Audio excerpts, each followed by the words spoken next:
Chapter 988. The man's sudden kiss was so strong that she couldn't bear it. Her body staggered back uncontrollably, but the man's arm held her tightly in his arms, locking her in his arms. The overwhelming kiss made her instantly lose the strength to resist. Even her instinctive struggle and retreat turned into a feeling of numbness all over her body. Her nerves trembled with the sudden intense and somewhat excessive kiss. Feng Ling could clearly feel that the man was not in a good mood. She could also feel his anger. She closed her eyes and allowed him to kiss her passionately. Even when the man's hand tightened around her waist as though he was about to break her waist, she did not make any sound or struggle. It wasn't until she was really out of breath that he finally let go of her. However, he only gave her a second to breathe before he kissed her again. He ignored the pedestrians and cars passing by in the apartment, ignored the embarrassed gazes and fingers of the passers-by, and kissed as if there was only him and her in this world. Feng Ling's entire body turned soft as she leaned against his chest. She felt as though all the air in her lungs was about to be sucked dry, and she could not muster up any strength. The man suddenly let go of her. Just when she thought that it was finally over and they could finally talk properly, the man expressionlessly grabbed her hand and turned to walk into the apartment. Boss. Feng Ling's heart suddenly pounded.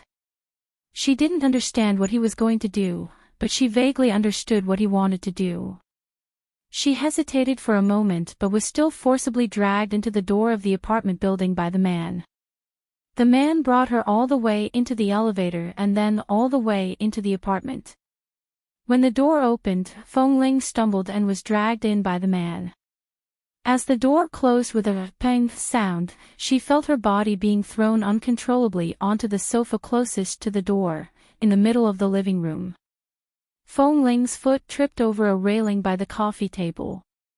Wen Yi, who could barely stand, suddenly fell back. The moment she fell heavily on the sofa, the man pressed down on her. When she subconsciously shrank her neck and tried to turn her face away, he pressed her against the sofa, pulled her face with one hand, and kissed her fiercely again. The kiss in the apartment was completely different from the kiss outside. One with anger and emotion, the other with obvious lust. Feng Ling's hands hammered Li Nanheng's body twice and were firmly pressed by his sides. The man's kiss was domineering and turbulent. Without any hesitation, he turned to attack her sensitive parts. She shrunk her neck and wanted to hide, but she couldn't help but tremble because of the kiss and the surging feeling. Boss, wake up. I know you're angry. She tried to make him regain his senses. However, the man directly held her chin and sealed her mouth again. He kissed her deeply for a long time, and just as Feng Ling was about to lose control of his kiss, he suddenly reached out and lifted her up from the sofa. Her body and feet were suspended in the air, making people instinctively want to hug the person in front of them. Feng Ling was no exception. She hugged the man's neck and lowered her head to see the things in the man's eyes that she couldn't resist. The man carried her into the bedroom, kicked the door shut, and pressed her into the bed. Following that, whether it was taking off her clothes or his own, his movements were so smooth that Feng Ling had no room to push him away. The man kissed her passionately. All of a sudden, the sound of the man unbuckling his belt could be heard in the air. Feng Ling closed her eyes. She had a premonition that the heart-wrenching pain she had experienced that night was coming again. Right now, Li Nanheng was not in a coma. He was very awake, and his body was not as weak as it was when he had a high fever. She had a premonition that she might die. However, just as the man was ready to move, he forcefully pressed her hand down and firmly pressed her arm to the side because he kept kissing her. All of a sudden, the sequela left by the snake bite on Feng Ling's arm was the occasional sudden pain and numbness. She was used to this feeling, but being pressed against the bed and unable to move, the pain caused her face to pale. Her body, which had been slightly heated by the man, also turned cold and trembled. Because of her sudden tremble, Li Nanheng immediately stopped moving. Her trembling from being kissed was different from this tremble. It was impossible for Li Nanheng not to feel it. He immediately thought of something and lowered his head to see her pale face under the dim light of the bedroom. He then turned to look at her stiff arm that was pressed under his palm and withdrew his hand. As soon as her arm was free, Feng Ling quickly moved her hand back and then moved it very slowly, trying to make the pain and numbness in her arm disappear. Looking at her painful and careful movements and her forbearing expression, Li Nanheng felt as though someone had splashed a basin of cold water on his head and sobered him up. He abruptly got up and at the same time, pulled the quilt over to cover the girl who was almost unclothed by him and turned to walk out. Feng Ling waited on the bed for the pain in her arm to pass before she sat up with the quilt in her hands. The apartment was very quiet, so quiet that she could hear the sound of water coming from the bathroom after Li Nanheng returned to the bedroom opposite. Needless to say, he went to take a cold shower. She lowered her head to look at her arm, rubbed it with her other hand, and then looked in the direction of the bedroom opposite. After thinking for a while, she got out of bed, tidied up her clothes, and then sat on the bed, not knowing what she should do. 15 minutes later, the sound of water stopped. Not long after, Li Nanheng came out in a dark blue bathrobe, sat on the sofa, lit a cigarette, and smoked for a while. Then from Feng Ling's angle, she saw that the man seemed to be leaning against the sofa and did not move for a long time. Boss Li's mood seemed to be really not right. If it was only because he saw her and Xiao Fei hugging each other earlier, it would be fine if he was jealous. He would not be like this.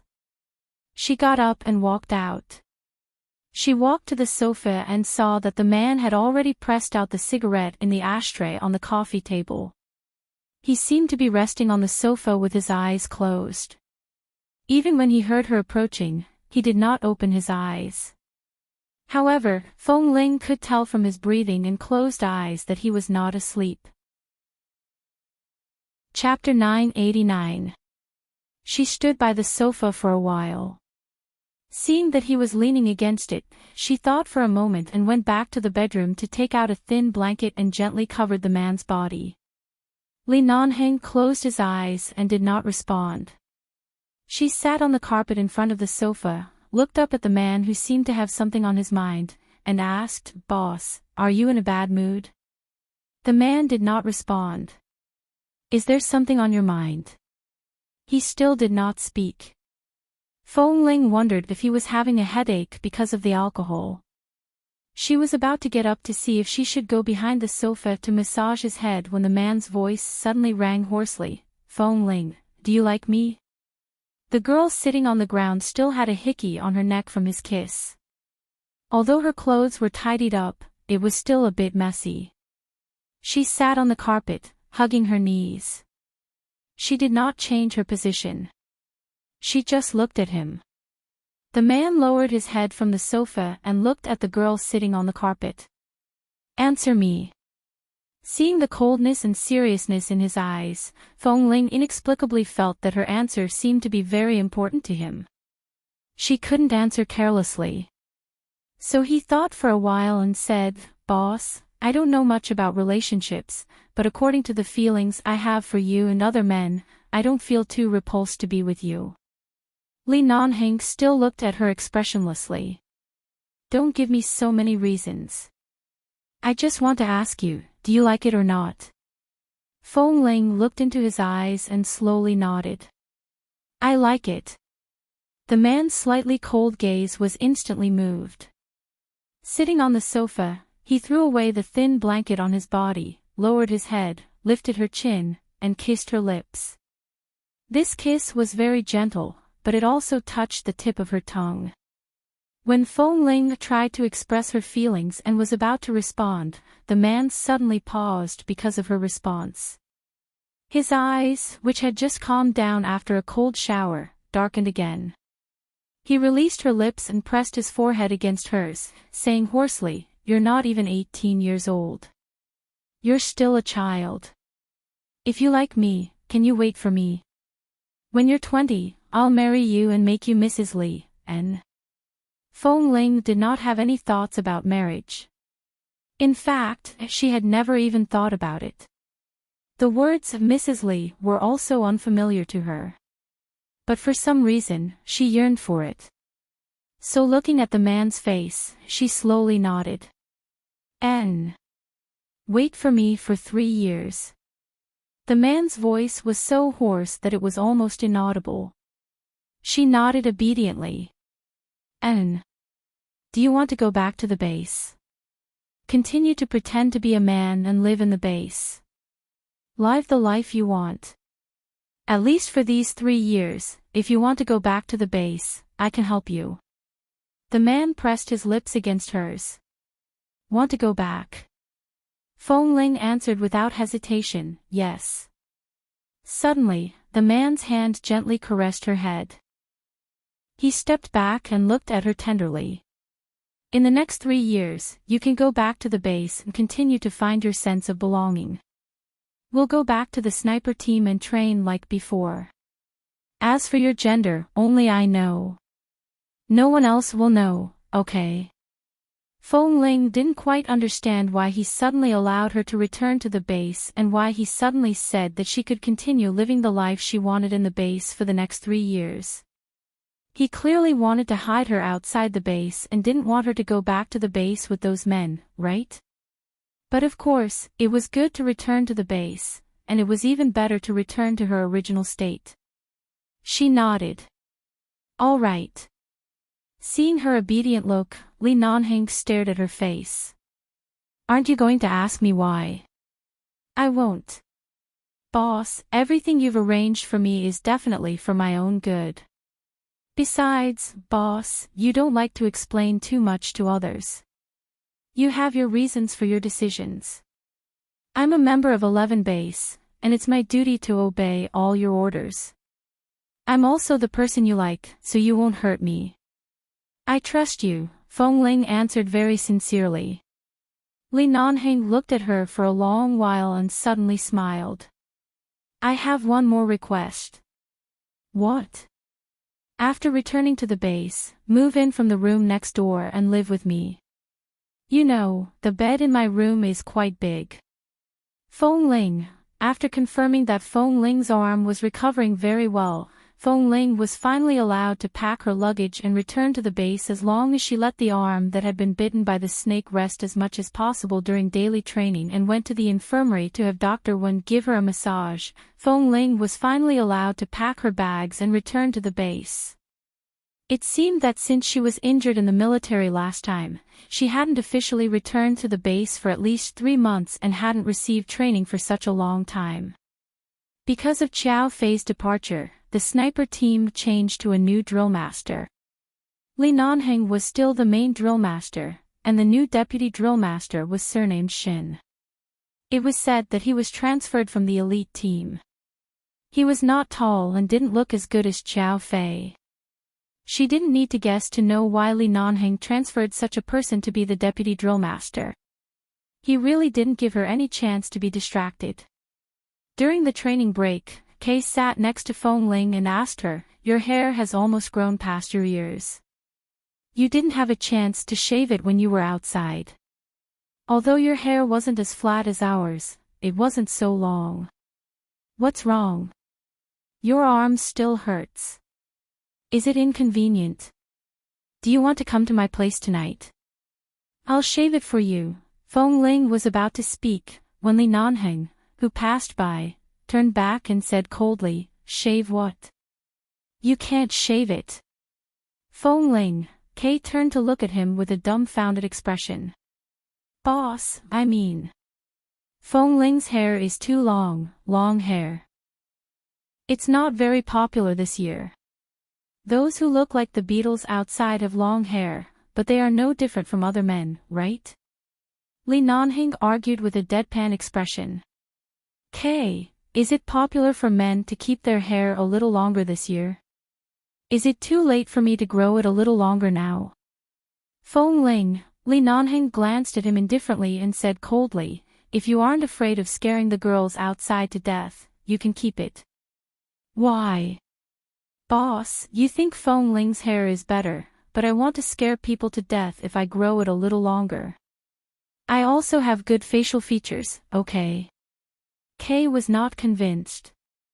Li Nanheng first glanced at Feng Ling's face appreciatively and meaningfully, then glanced at Kay with disdain and turned away. Kay, boss, you're too biased. Be careful, or I'll spread the news that I found you in Feng Ling's room last time. Feng Ling. Chapter 990. After returning to the base, Li Nanheng didn't just occasionally go to Feng Ling's room. He clearly went there often, okay? After the evening training, Feng Ling went back to balance her limbs as usual and showered as usual. After showering, she walked out of the bathroom while drying her hair and habitually glanced at the door. She was wondering what was wrong with Li Nanheng tonight. Did the sun rise from the west? A few days ago, he wouldn't go back to sleep peacefully unless he took a few bites of her. Why didn't he come tonight? Just as Feng Ling walked to the bed while drying her hair, she suddenly turned to look out of the window, only to see that the window was pulled open by the man from the outside and he walked in. Feng Ling, she almost forgot that her door was no different from a window. Because the balcony was connected to his balcony, her window was even less hidden. He clearly could come as he pleased. Why didn't you go through the front door today? Feng Ling was startled at first and then looked at him strangely after calming down.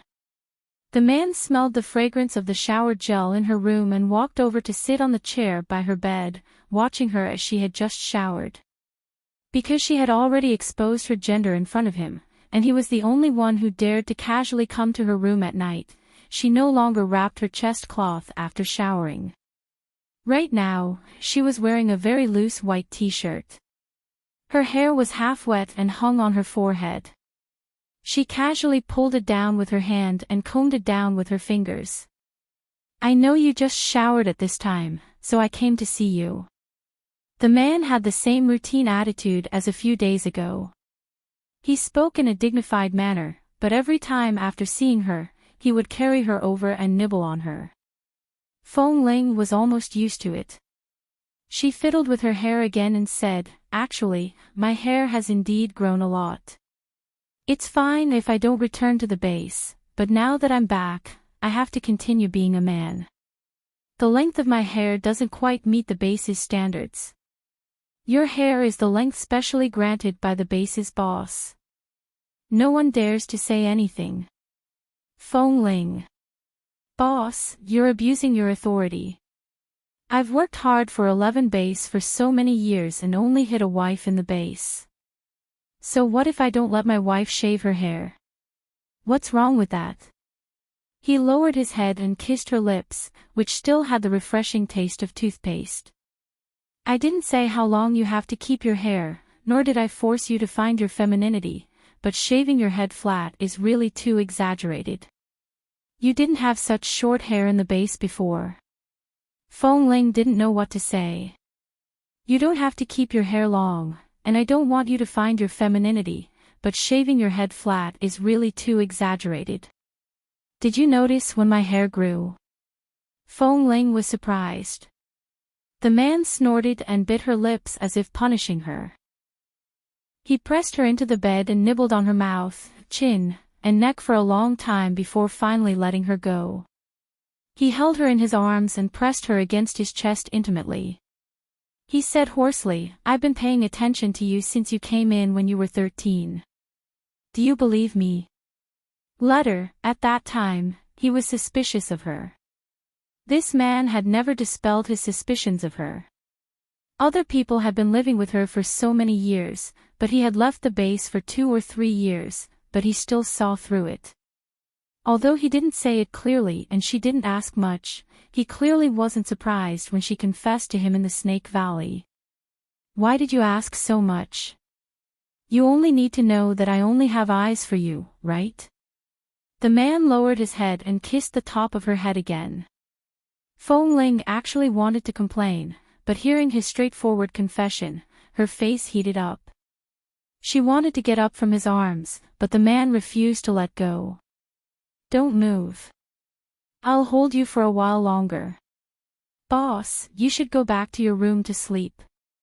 Otherwise, you'll have to take a cold shower again tonight. The man immediately snorted. Do you know how uncomfortable it is for me to endure it every day? So why don't you grow up quickly? I'll give you 3 years. It should be enough for you to grow up. Feng Ling secretly rolled her eyes. He had already eaten her up before she had even grown up. But he didn't remember it. She didn't have anyone to reason with. Feng Ling almost fell asleep in Li Nanheng's arms. The room was so quiet that she really felt sleepy. Suddenly, there was a knock on the door. Feng Ling opened her eyes abruptly and sat up quickly. Li Nanheng was also about to fall asleep. He was woken up by the sound and the girl in his arms suddenly struggled out of his arms. He frowned and looked at the door with some irritation. It's so late. Who knocks on the door? Li Nanheng asked. Feng Ling didn't know. She had been in the base for so long. Those who were close to her usually knew that her room was not very close at night. Especially after she moved next door to Boss Li, those people were very sensible and never came to disturb her. Who could knock on the door at this time, unless it was? She turned back and gave Li Nanheng a look, meaning for him to quickly go back to his room through the window. The man lay on the bed and didn't move. He had no intention of hiding in his room. He just raised his cold brows and watched her walk to the door. The door was opened. Immediately, 2 young men around 15 or 16 years old grinned at her. Master Feng Ling. We just heard that you are here. Did we disturb your rest? Today, we have a few things to take note of in the base. When we called you, we found that your phone was turned off, so we came to look for you. Feng Ling looked at the 2 boys outside the door and the corner of her mouth twitched. In the past few years, the base hadn't recruited many new people. A few days ago, they actually started to recruit new people again. Recently, there were many new members in the base. Most of them were boys in their teens, just like them. On the second day after she came back, the base hall assigned more than 10 new members to the sniper team. 2 of them were assigned to her, so she could occasionally train these 2 new people. And these 2 boys were very sweet and kept calling her Master Feng Ling. She coughed. It's so late. Are you sure you want to ask me at this time? Did we disturb your rest? We just learned that you are living here and saw that the light in your room is still on, so we came over. The 2 boys were a little embarrassed. Sorry, we just arrived at the base and were assigned to such a powerful sniper team. We were a little excited and wanted to talk to you, Master. Chapter 991. Feng Ling could understand this kind of excitement. She was also very excited when she passed the assessment and joined the sniper team. But she was not good at showing that kind of emotion. Looking at the 2 teenagers, Feng Ling smiled kindly. If you're excited, you can go to the training ground and run a few laps. It's not convenient for me now. Let's talk tomorrow. The 2 little boys didn't understand what she meant. Seeing that they couldn't ask, they suddenly said, Then, Master Feng Ling, can we go into your room and sit for a while? I heard that only the most powerful people in the sniper team are qualified to live in this building, and I heard that every room in this building has a large balcony facing the direction of the training ground. It's very good. Feng Ling paused and didn't speak, but the 2 boys in front of the door were stunned a few seconds later. They raised their heads, watched the man who slowly walked out of the room, and suddenly felt a sense of oppression. Feng Ling sensed their gaze and subconsciously turned her head. Li Nanheng had walked behind her. He was still wearing a black uniform and black trousers, with a thin and cold expression. He had one hand in his trouser pocket, and his eyes, a little cold. The 2 teenagers outside the door were not short. They were still in the puberty stage and were already more than 175 centimeters tall, but facing Li Nanheng, they were still too short. The gap between them was also very obvious. The two boys looked at Boss Li, who actually appeared in Feng Ling's room. This was the Boss Li they had only admired from afar after entering the base, but now he was standing in front of them, oh, no, standing behind their master Feng Ling. At the same time, Boss Li's lips were a bit cold. Don't you know what time it is now? Did you come to 11 base for training or for a vacation? Feng Ling, only then did she realize why Li Nanheng was always so unapproachable in front of the newcomers. He really had a temper. If you wanted to do anything in front of him, you would first be frozen to death by his eyes. How on earth did she survive under his suspicious and scrutinizing gaze when she first entered the base? Boss Li. The two boys were extremely excited under the man's cold gaze. Seeing that the two of them were still so excited that they refused to leave, Li Nanheng's cold face gradually became more expressionless. He glanced at them, turned around, and walked inside, saying lightly, "It's late. Those who should go back should go back. The curfew rules in the base are very strict. If you want to break the rules as soon as you come in, I won't let you stay even if you pass the assessment." Feng Ling turned back to look at his back and then at the two stunned boys outside the door. She gave them a look, and when they returned to their senses, they hurriedly turned to leave. She then closed the door. The room returned to silence. Feng Ling turned back and glared at the man in the room angrily. "Why didn't you hide when you saw someone coming? You actually dared to challenge them in front of them, scaring them so much that they would probably be traumatized by you in the future. Are you afraid that they won't find out what's going on between us?" Li Nanheng lowered his head and glanced at her. "Is there anything between us that can't be discovered? Adultery. Every night, you come over and kiss me." Feng Ling glared at him. Looking at her coquettish expression, Li Nanheng raised his eyebrows. He said lightly, "Why do I have to hide? Is that something a man should do?" Feng Ling, they had clearly agreed that after returning to the base, she would continue to disguise as a man and he would help her keep her secret. However, even though this man did not reveal her secret, the possessiveness that he displayed all the time made it obvious that there was something wrong. She glared at him. "You just want everyone to find out that I'm a woman, right? My attitude towards you in the past is no different from the way I treat you now. It's because you have me in your heart and are afraid that others will find out that you're so sensitive. Do you think everyone doesn't know that there's something fishy between us? At such a late hour, apart from these few newbies, who would dare to knock on your door? Who would have such a head on their neck for nothing? After so long, who wouldn't be able to tell?" Feng Ling. "Are you saying that they think you're interested in men?" He lowered his eyes to look at her. She did not appear to be much smarter than before after returning to the base. Xiao Su and Han Jin clearly knew about it when they were in Cambodia. As for the others, they didn't have the guts to say anything. It's up to them what they want to think. It's not something I need to worry about. Feng Ling stared at him for a long while and her heart inexplicably relaxed a little. No wonder Han Jin and Xiao Su didn't seem to have changed when they talked to her recently, but they no longer acted like brothers. It turned out that they knew about it. When she was in Cambodia, she was in a coma and underwent surgery for so many days.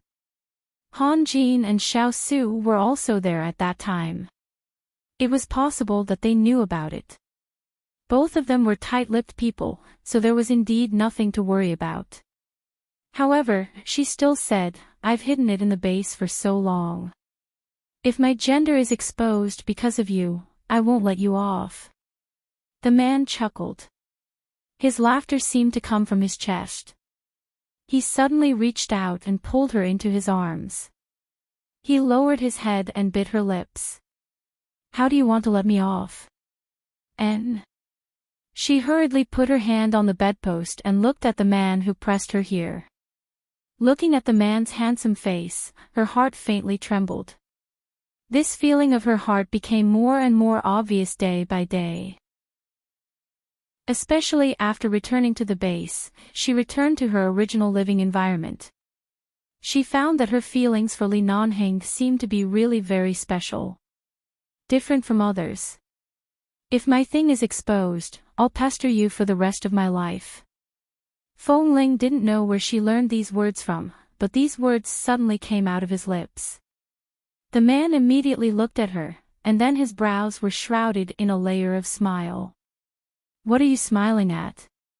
She wondered if the sour lines she had just learned were a little too boring. She was about to explain when she heard the man say while holding her tightly, "Then I'll pester you for the rest of my life." Looking into his deep eyes, she instantly felt an inexplicable palpitation, and even her mind went blank for several seconds. Her heart moved, and she suddenly took the initiative to tiptoe and kiss the man's lips. It was just a kiss, and she was about to push him away. However, when they were less than 2 fingers apart, the man suddenly pressed her back into his arms. Chapter 992. Although the sky outside was already dark, but the light in the room was very bright. The height difference was too big, and Feng Ling was leaning against the bedpost. Feng Ling felt a little breathless every time the man held her chin and kissed her. And then every time the man took advantage of her being kissed until she was weak, his hand would reach into her clothes, to take advantage of her. "Li Nanheng, you can't come to my room like this every day." Feng Ling pushed him, panting, and turned her head to say, "We agreed to let me continue to be a man. That's in front of them, not in front of me." The man's voice came close to her lips. "In front of me, be your little woman again." Feng Ling wanted to say that she probably wouldn't be able to be a little woman in this lifetime, but the next second, she was suddenly lifted up. She let out a low cry, and the man directly sat on the bed, letting her sit on his lap. She placed her hands on his shoulders, and her eyes were still somewhat frightened. Just now, she almost thought that he was going to press her on the bed and do it. She couldn't help but ask, "Don't you plan to go back to your room tonight?" "I don't want to go back every day." The man kissed her lightly on the lips. "When was I not driven back by you?" Feng Ling, sitting on his lap, she really felt that it was a little dangerous. "I want to go down, you." Before she could finish speaking, the man held the back of her head with one hand, forced her to lower her head, and pressed his lips against hers again. A week later. Everyone in 11 Base found a problem. Recently, the elders of the Li family seemed to be frequently entering and leaving the base. Although they did not alight from the car, they seemed to be looking for Boss Li, but Boss Li seemed to be refusing to see them. Another day passed. Last night, Feng Ling trained those brats on the training ground. She trained until very late and slept at almost 1:00 in the night. Li Nanheng did not wait for her and entered her room in the middle of the night. He directly held the little woman who was sleeping soundly on the bed into his arms and slept with her in his arms for the entire night. The next morning, when Feng Ling opened her eyes and saw Li Nanheng's face, although she was a little dazed, she was not surprised. She pushed him away and got up to wash up in the bathroom for morning training. After showering, she walked out of the bathroom and saw the handsome man sitting by her bed. His hair was messy, and his eyes were not as cold and indifferent as usual. There was only a hint of indifference, and there was a hint of laziness and sexiness when he just woke up in the morning. Who said that last time? After returning to the base, at most you will come to see me at night at most. You will never spend the night in my room. You will never spend the night in my room. Li Nanheng glanced at her, unhurriedly picked up the black coat on the bedside, and put it on. After putting on the coat, he said lightly, "I'm going to leave the base for a few days. I'll be back in about a week." The man. Li, Phone phone. Phone phone you. Ling li phone. I li phone in phone. The man phone. Li phone. I was afraid that I would miss you, so I came to hug you to sleep. Is there a problem? It was just a week away from the base. She and Nanheng hadn't spent every day together, had they? It seemed that Boss Lee would often go out for a few days when he was busy. He was the person in charge of the base. He had to take care of both inside and outside. 1 week, 7 days. Was there any difference? Feng Ling stood by the bathroom door and pursed her lips. It seems that the things you are going to do this week will be very hard for you. The man looked at her and smiled lightly. You have already begun to miss me. Then he got up, walked over, and pressed her against the bathroom door. He lowered his head and kissed the corner of her mouth. This time, you may not be able to use your phone for the time being. Stay in the base. If you need anything, just tell Han Jin and Xiao Su. They will help you. Feng Ling. Boss, you are going out for 7 days, not 7 years. I have been fine in the base for so many years. What are you worried about? I only worry about you because I love you. Even if you are bitten by a mosquito, my heart will ache. Don't you understand? The man bit her lips. Feng Ling did not speak but looked up at him. Love her. At this moment, the man's cell phone rang. He kissed her lips again, glanced at her, picked up his cell phone, and turned to go out to answer the call. She didn't know what they were talking about on the phone, but from the man's tone, it seemed that he was impatient. He responded coldly and walked out. When he opened her door and walked out, she felt that the man's footsteps seemed to pause for a moment, but he did not turn back and closed the door for her. The room was silent. For the next 2 days, Li Nanheng was not around. After taking a shower at night, Feng Ling looked at the quiet room without the man. She was really not used to it. And in the past 2 days, her eyelids often twitched. Could it be that Boss was sent out on a dangerous mission? Was his cell phone turned off? At night, Feng Ling turned over and really couldn't sleep. She picked up her cell phone and called Li Nanheng, but the other party's cell phone was indeed turned off. It was the 3rd day after Li Nanheng left the base. In the morning, she trained normally. At noon, when it was time to eat, Feng Ling took her 2 little disciples to do intensive training. She was so busy that she did not have time to eat, so she did not hear the various news and things that were spread in the base cafeteria at noon. In the evening, when she finally found time to go to the cafeteria to eat, she heard several members of the other teams at the next table discussing while eating. Boss Lee is too fast.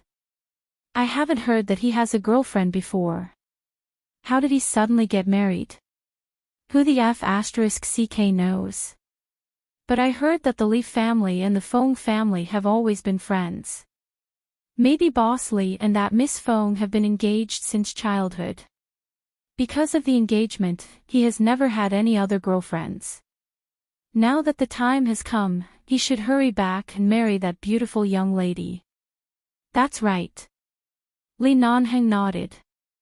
I seem to have seen that young lady of the Feng family on the news before.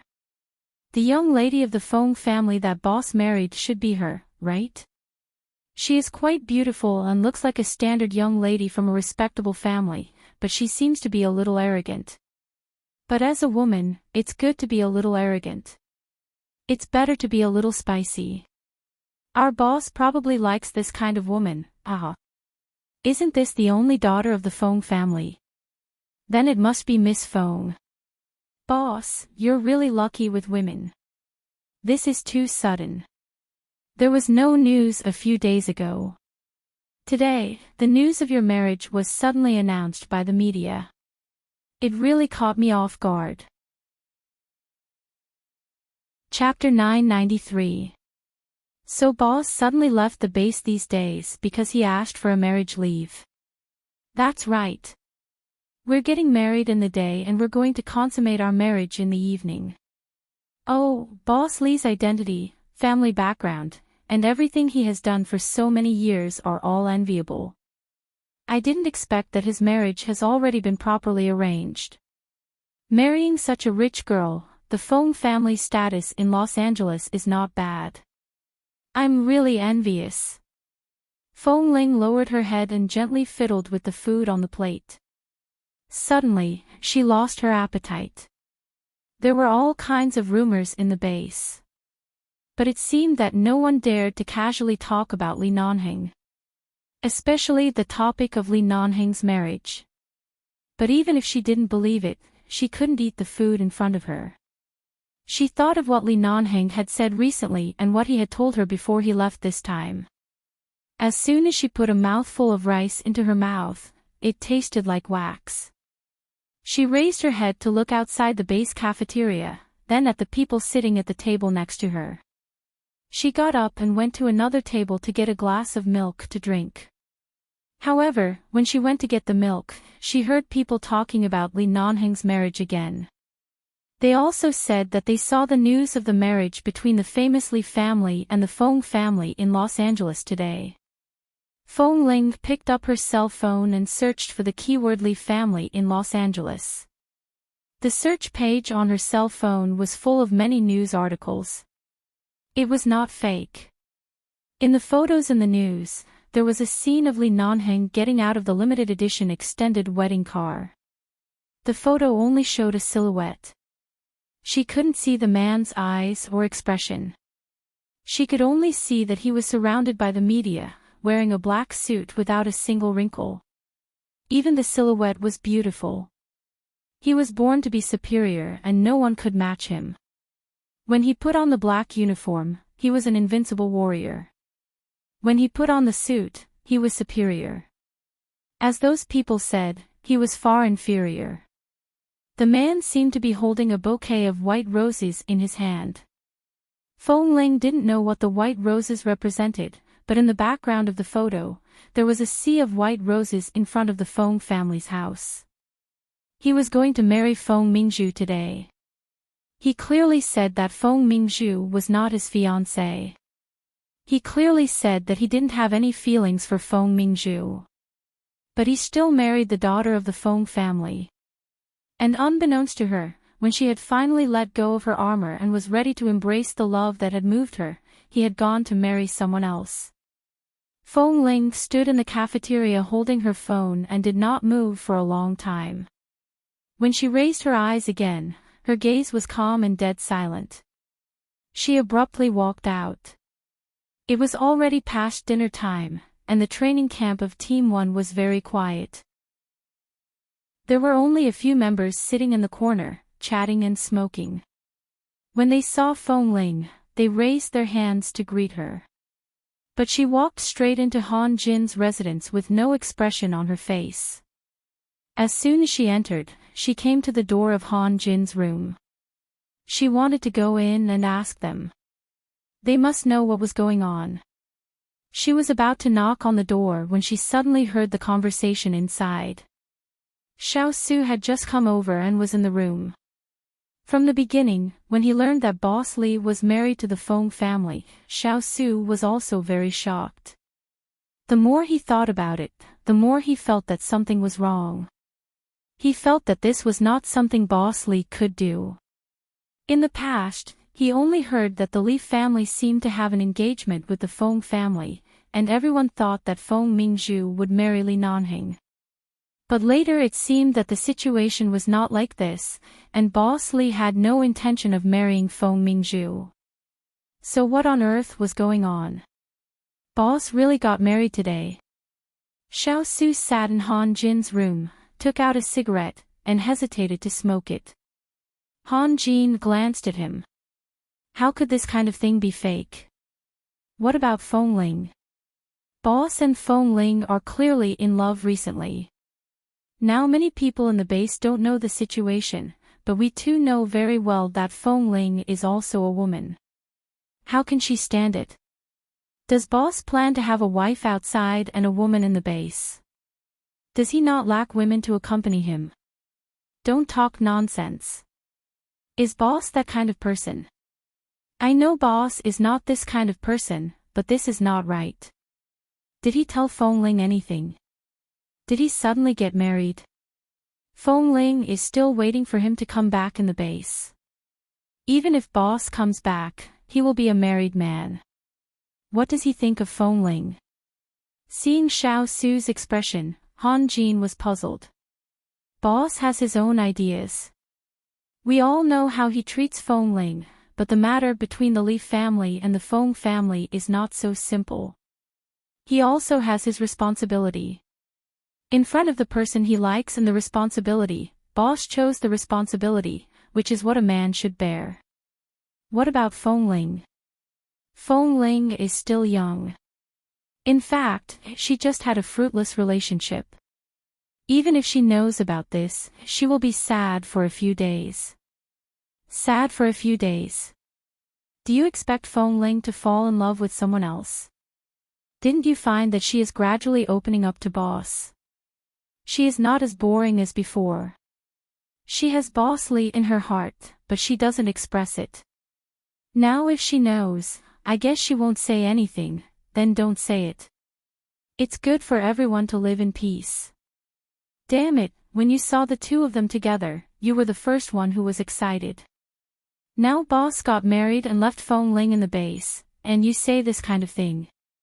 What can I say? I can drag Boss Lee over and force him to marry Fong Ling. You know the status of the Li family. Even if Boss Lee is willing to come back and marry Fong Ling now, those elders are already very merciful. They are already very merciful if they don't cut Fong Ling into pieces, okay? So what's going on now? It means that when Boss Lee was feeling empty in the base, he found out that Fong Ling was a woman, and then he suddenly had a girl to entertain him. And a girl like Fong Ling is just a pastime for him. He just wants her and throws her away as he pleases. Don't be so extreme. Boss didn't say this kind of thing. In my eyes, this is what Boss Lee means now. Seeing that Xiao Su was not calm at this moment, Han Jin didn't have the patience to care about these things. After all, this was Boss Lee's own decision. Until now, no one knew what happened. Han Jin sneered. Damn it, she is just a woman. We are all adults. They just fell in love. So what? Compared with Miss Fong of the Fong family, Fong Ling is an orphan with an unknown identity. As long as you are not stupid, you will know who to choose. Chapter 994.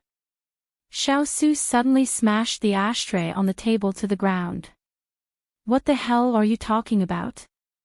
Han Jin said with a straight face, it's not Boss Lee who dumped you. Why are you so *king excited? I've liked so many women since I was a child, and I've slept with many women before entering the base.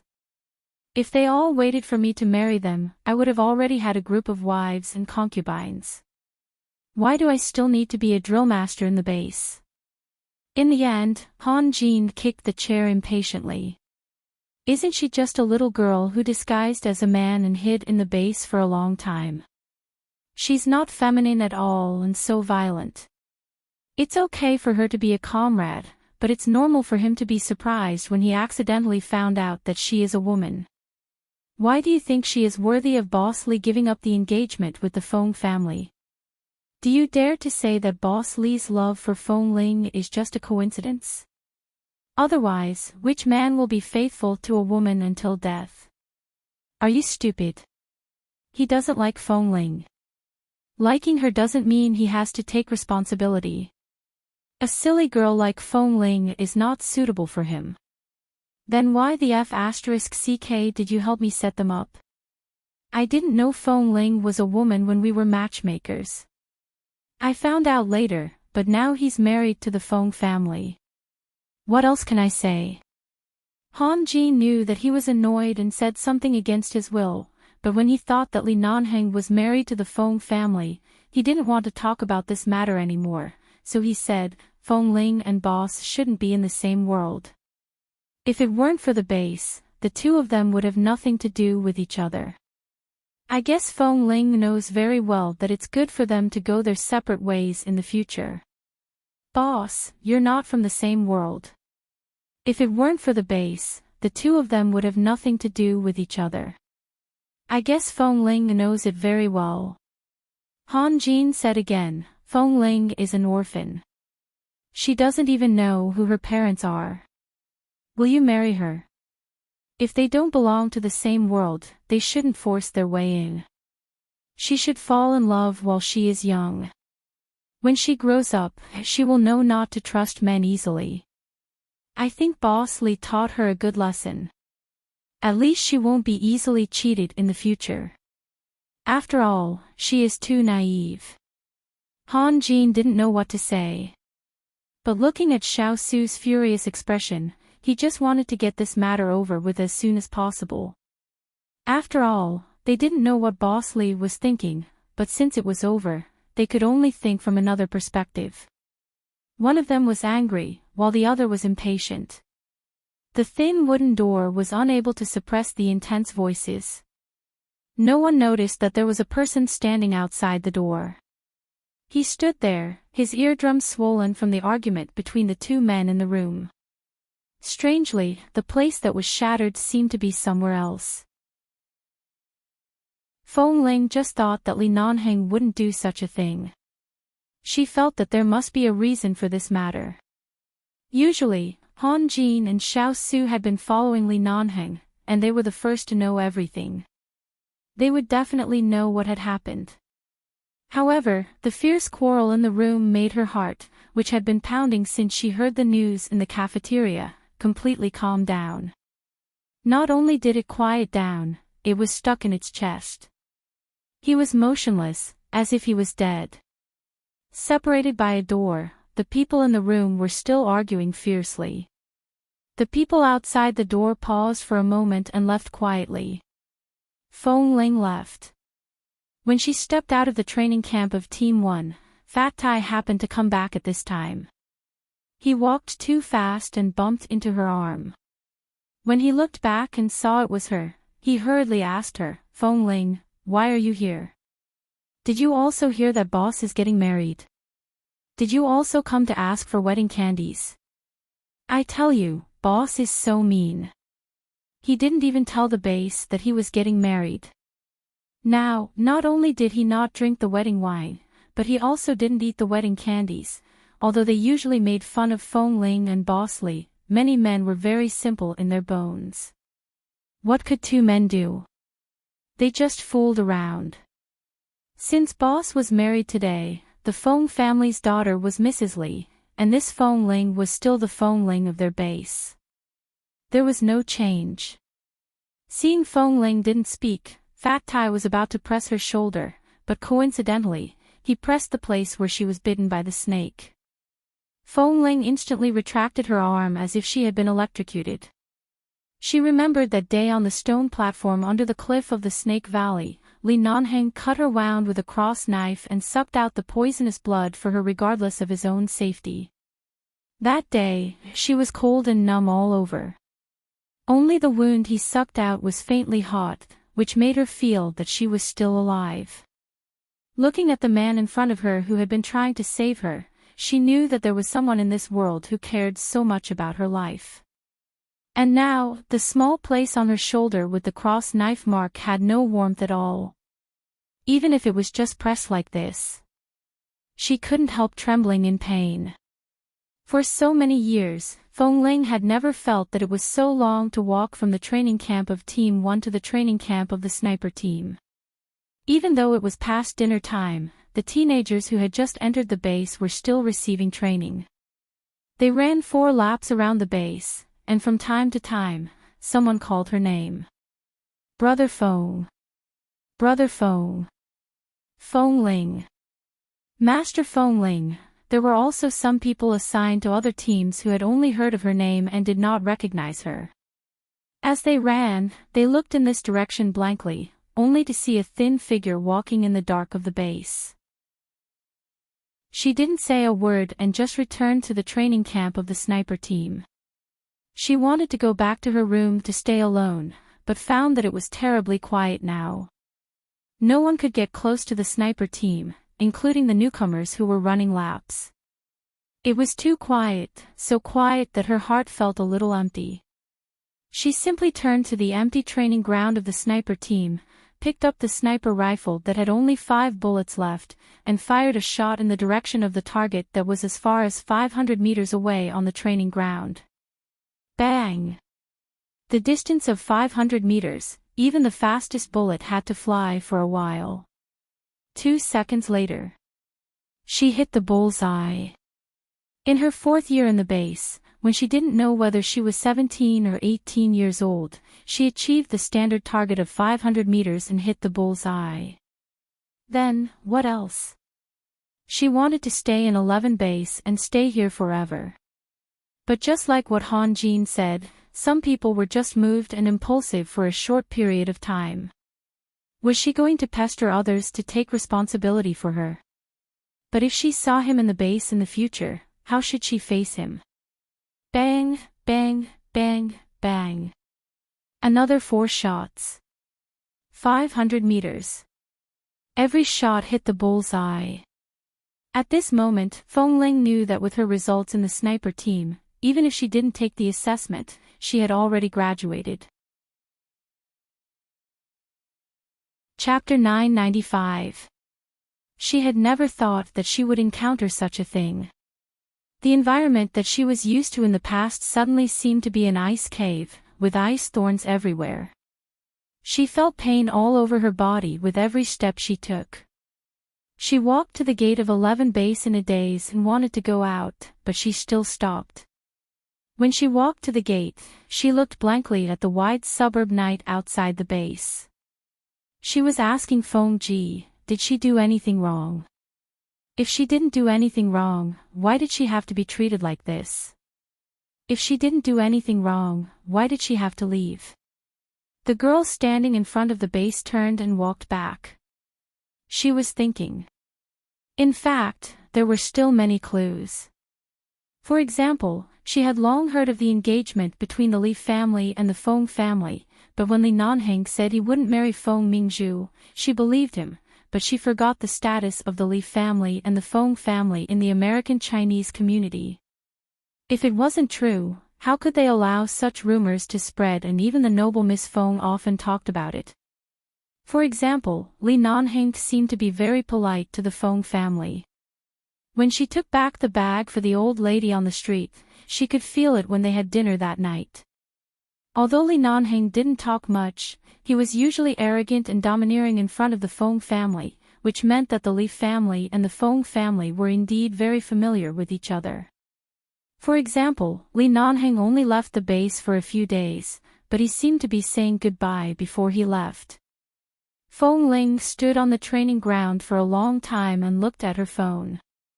It was already more than an hour later than the usual time when Li Nanheng went back to rest. She looked up at Li Nanheng's room. The light in the room was off. Even though she knew that he wouldn't come back at this time, at that moment, Feng Ling really hoped that a miracle would happen.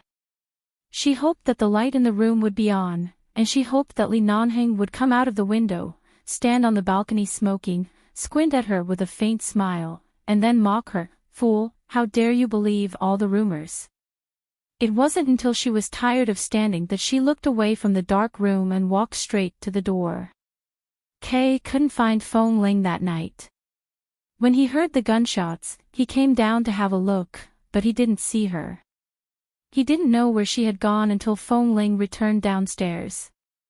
As soon as she saw Kay squatting in front of the door smoking, Feng Ling looked at him calmly as if she didn't see him and walked past him. "Hey, Feng Ling," seeing that she was back, Kay suddenly stood up and stamped out the cigarette butt. "Let's go and play cards. They want to play with us today, and they also called the new drill master. There are not many training tasks on the weekend tomorrow. Let's play until dawn." Feng Ling shook her head and walked in steadily. She didn't need others to distract her in this way, and she didn't need others to accompany her. She was clear about her own affairs, and she knew what she should and shouldn't do. She was just careless when she should have been guarding her heart, that's all. "Feng Ling, I'm calling you to play cards," Kay called her again. "I'm not fighting anymore. You guys fight. How can you not go? We want a 3v3. However, no matter what Kay said, Feng Ling still went upstairs without looking back. Seeing Feng Ling like this, Kay stood there helplessly. He could see that the relationship between Boss Li and Feng Ling was not a simple brotherly relationship. But the elders of the Li family probably wouldn't accept the fact that Boss Li liked men. He felt that if Boss Li didn't get married, he would be unfilial, but if he did, he would be heartless. No matter what he did, he wouldn't be a good person. Feng Ling went back to her room. But after taking a shower, she couldn't fall asleep. At 1:00 in the morning, when there was no one around, she went out to run laps in a white short-sleeved t-shirt. She didn't know how long she ran.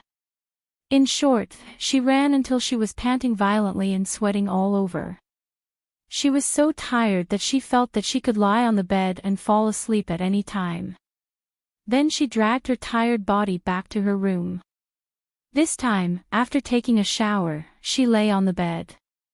Her body was so tired that she couldn't even get up, but she still didn't feel sleepy at all. She just closed her eyes and forced herself to sleep for a while. 20 minutes later, she opened her eyes. Her heart was beating fast after the exercise, but she found that she couldn't feel her heartbeat.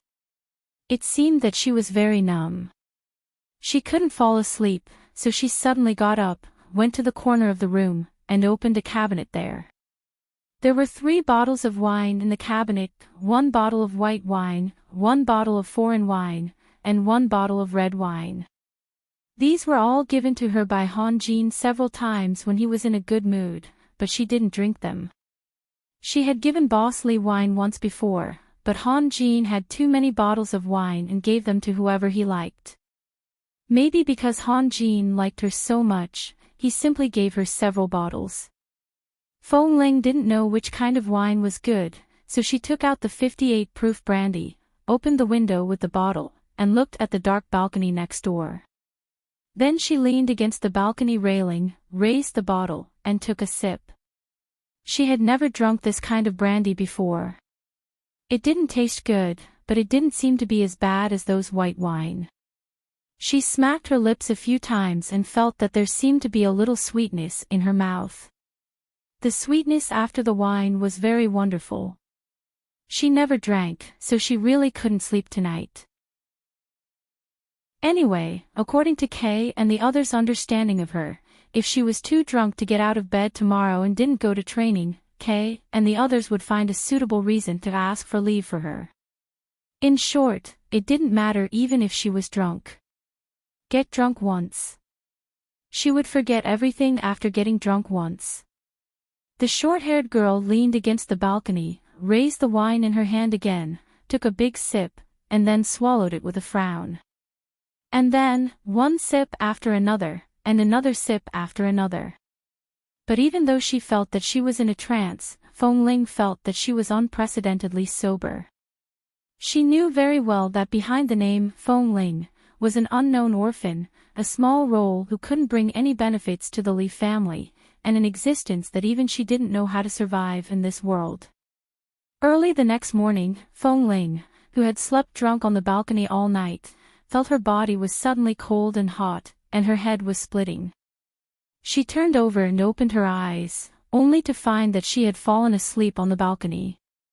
The weather last night was almost -3 or 4 degrees, but she actually fell asleep here in a short-sleeved t-shirt. Enduring the headache, she was about to sit up, but suddenly she heard a violent and urgent knock on the door. Chapter 996. The knocking on the door did not stop, and it was very urgent. She struggled to get up from the ground, but her legs were so weak that she staggered and fell directly into the French window that had been open all night. Her head hit the leg of the table near the window, and she felt a strong sense of dizziness in her head. Then, the door was suddenly kicked open. She raised her head, opened her eyes, and saw that it was several members of the other teams of the base who came in. After coming in, they looked at her expressionlessly, and then quickly opened all the drawers in her room, rummaged through all her things, and put them into a big bag. Then they picked up the 2 suitcases she put under the bed and walked out. "What are you doing?" Seeing their movements, Feng Ling had a bad feeling in her heart. She frowned and asked hoarsely. At the same time, the other 2 members came over and pulled her up from the ground. Feeling the heat on her arms and the strong smell of alcohol on her body, they directly carried her out. "Let me go."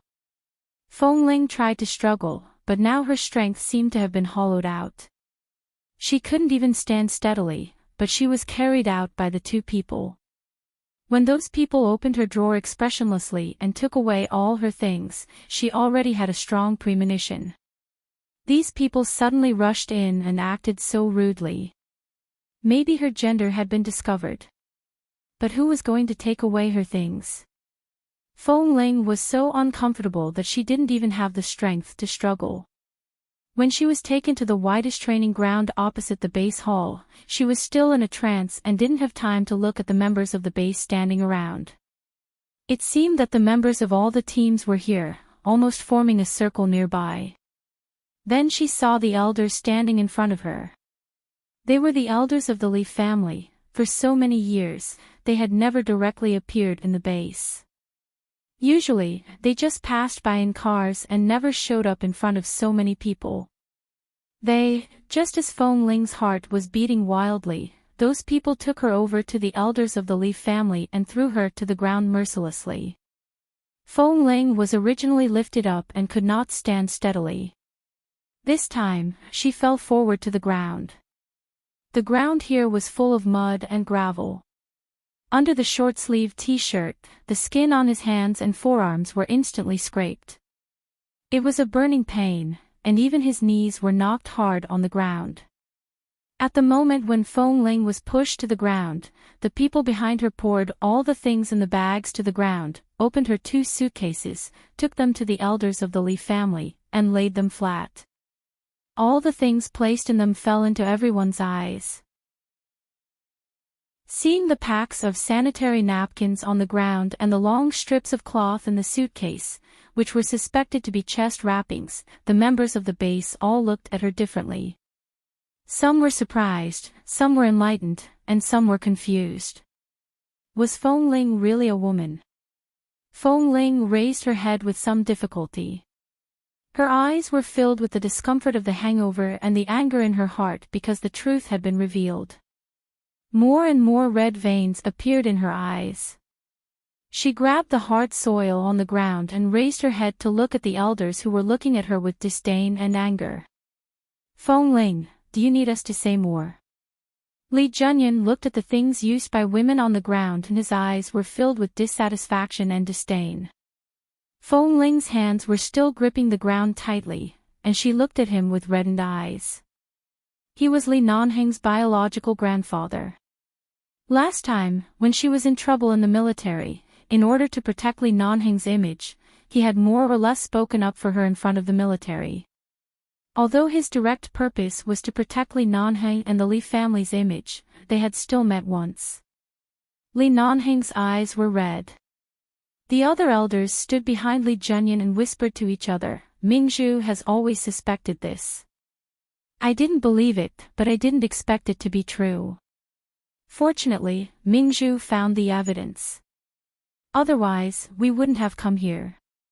If we didn't know about this, we would have allowed such a little girl to stir up trouble in the base. That's right. It's outrageous. A young girl actually pretended to be a man and mingled with a group of men. Nanheng was so protective of her and ignored the Feng family's engagement. I think he must have been bewitched by this little vixen. These words were just a private discussion among the elders. Boss Li Junyan still looked coldly at Feng Ling who was lying on the ground. You hid in the base for so long. What's your purpose? Kay and the others were also in the crowd. When they saw those things, they knew that the rumors were true. However, seeing Feng Ling lying there in a dazed and seemingly weak state, they remembered that Boss Lee had just gotten married yesterday. It must have hurt her a lot. Today, the elders of the Lee family actually came to find her. Looking at the things on the ground, it proved that she was indeed a woman. Kay and the members of the sniper team looked at each other, and their faces were all a bit ugly.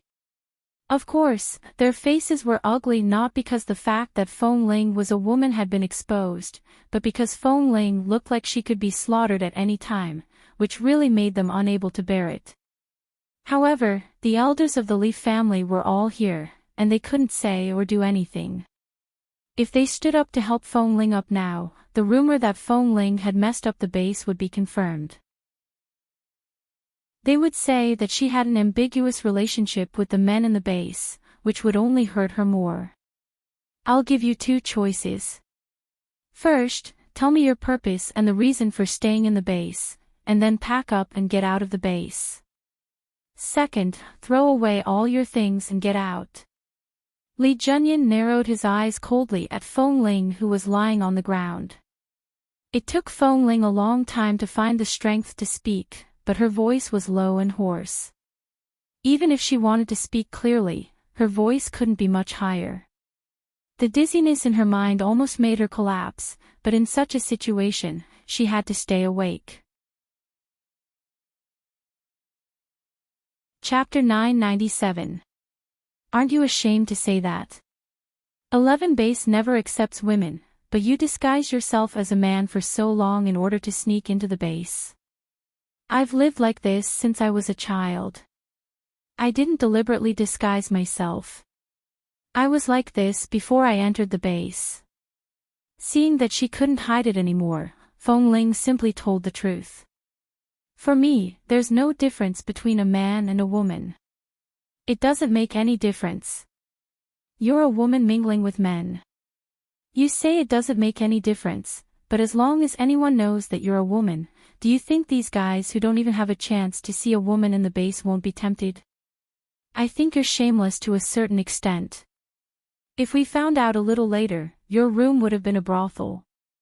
Hearing Grandfather Lee's words, Kay and the others immediately frowned, especially Kay, who couldn't help but come out and say, "No, Mr. Lee, if you know Feng Ling's character, you'll know that she can't do that kind of thing.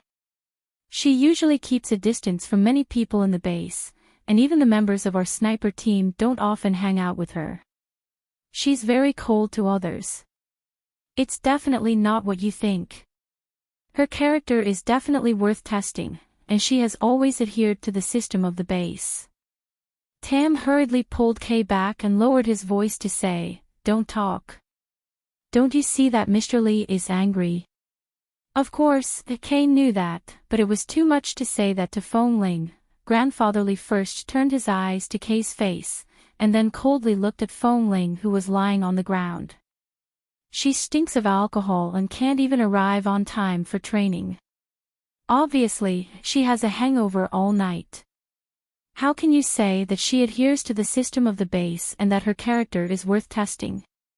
Kay was speechless. Yesterday, it was not surprising that Feng Ling drank last night. But this kind of thing couldn't be explained here at all. If Mr. Lee knew that the relationship between Feng Ling and Boss Lee had already gone beyond the scope of ambiguity, perhaps he would only be more ruthless. Stinks of alcohol. Feng Ling suddenly wanted to laugh. She raised her eyes to look at the coldness in Grandfather Lee's eyes. She wanted to regain her dignity and wanted to get up, but found that she couldn't do it at this moment. All her private things were thrown around for everyone to see and became the topic of conversation. She lay on the ground, looking up at the real owner of 11 Base. Even if Li Nanheng was the behind-the-scenes boss of 11 Base, Grandfather Lee was his grandfather and his elder. No matter what, Grandfather Lee was still above him. So, her dignity was trampled underfoot. Thus, she really laughed and slowly let go of the mud that had been crushed by her. She said in a low voice, "I'm very sorry to let elderly see me in such a sorry state. People say that as long as you do one thing wrong, everything you've done will be denied. So, I've already been denied by 11 base, right? Really? How dare you ask me? What right do you have to ask me?" Lee Junyan scolded coldly. "It's already polite of us to use this method to confirm that you are a woman instead of asking people to strip you naked. Do you think you can still stay in 11 base?" Hearing this, the only hope in Feng Ling's heart was instantly shattered. She had once thought that if she could no longer keep her secret, perhaps she would find a suitable time to leave. Perhaps she would die outside during a mission. That way, no one would know about it. Ashes to ashes, dust to dust. However, it seemed that everything did not go in the direction she thought. She was actually kicked out of 11 base in such a humiliating way. She was about to be kicked out of this place where she had lived for several years, the home she thought was her home. She lowered her head and continued to laugh, digging her fingers into the mud again. "So, Mr. Lee, do you mean to drive me away today?" she asked hoarsely.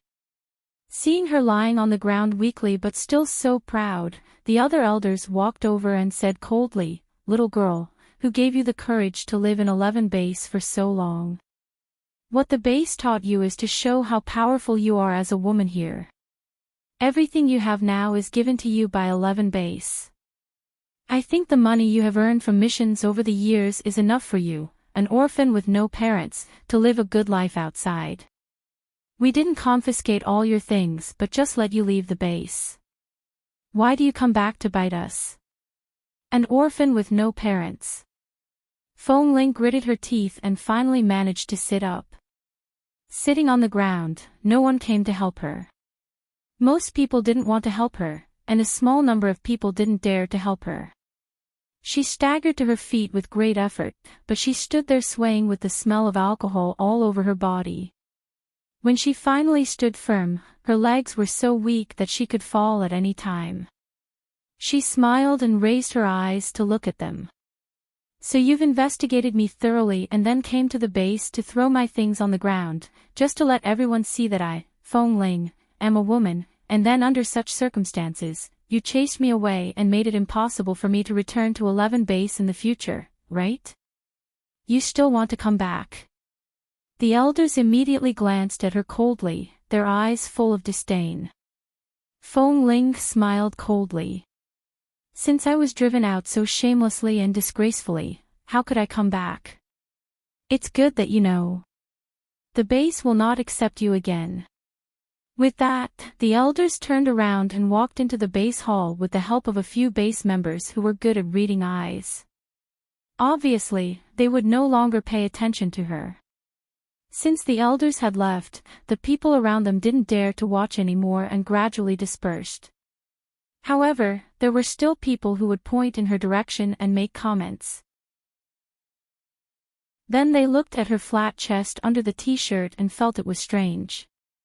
Then they talked about the chest wrappings in the box. There were all kinds of topics. But no one mentioned why Feng Ling couldn't stay. Why couldn't a woman stay?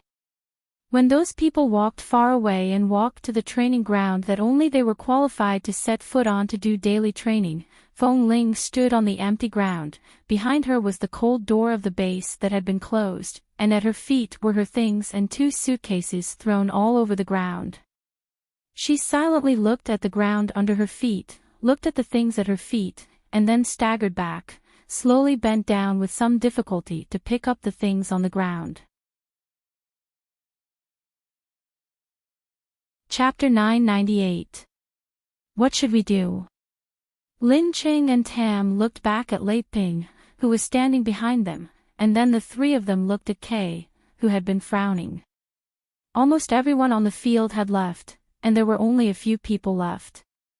These people were all very familiar with Feng Ling, including the members of Team 1. Old Master Li was here. If they went up to help, it would be a slap to old Master Li's face. If some busybody went to old Master Li and told him, none of them would end up well. But seeing Feng Ling like this, they really couldn't stand it anymore. How do I know? Boss Li hasn't come back yet. I'm afraid he doesn't know something happened in the base. How could Boss know? I heard that Boss won't be back for at least 7 days, and for some reason, it seems that it's not convenient to contact him recently.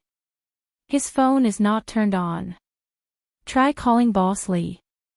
Do you have Boss's phone number? I do. Kay said as he picked up his phone, but after making the call, he put it down not long after and said in a muffled voice, "It's turned off." What the F***ck do you guys think is going on? Feng Ling is actually a woman. She's usually so powerful, but she's actually a woman. This is enough to destroy my worldview. But a woman is a woman. She didn't do anything wrong. Why was she suddenly driven out like this? And Feng Ling reeks of alcohol and looks pale. Is she sick? Now that she's driven out of the base in such a situation, if something happens to her outside, when Boss comes back and asks about it, we'll all be in trouble. If only Boss is in the base. If Boss is here, who dares to do this to Feng Ling? Boss is now with his newlywed wife. How can he care about Feng Ling? Don't talk nonsense. I always feel that Boss has some difficulties.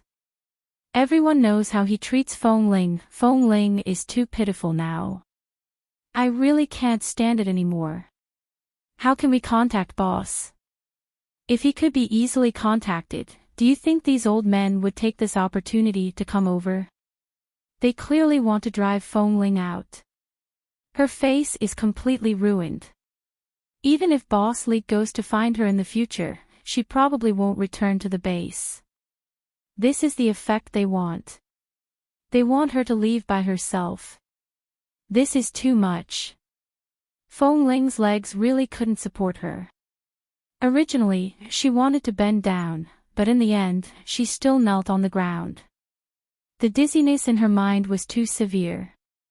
The influence of the wine last night was too great.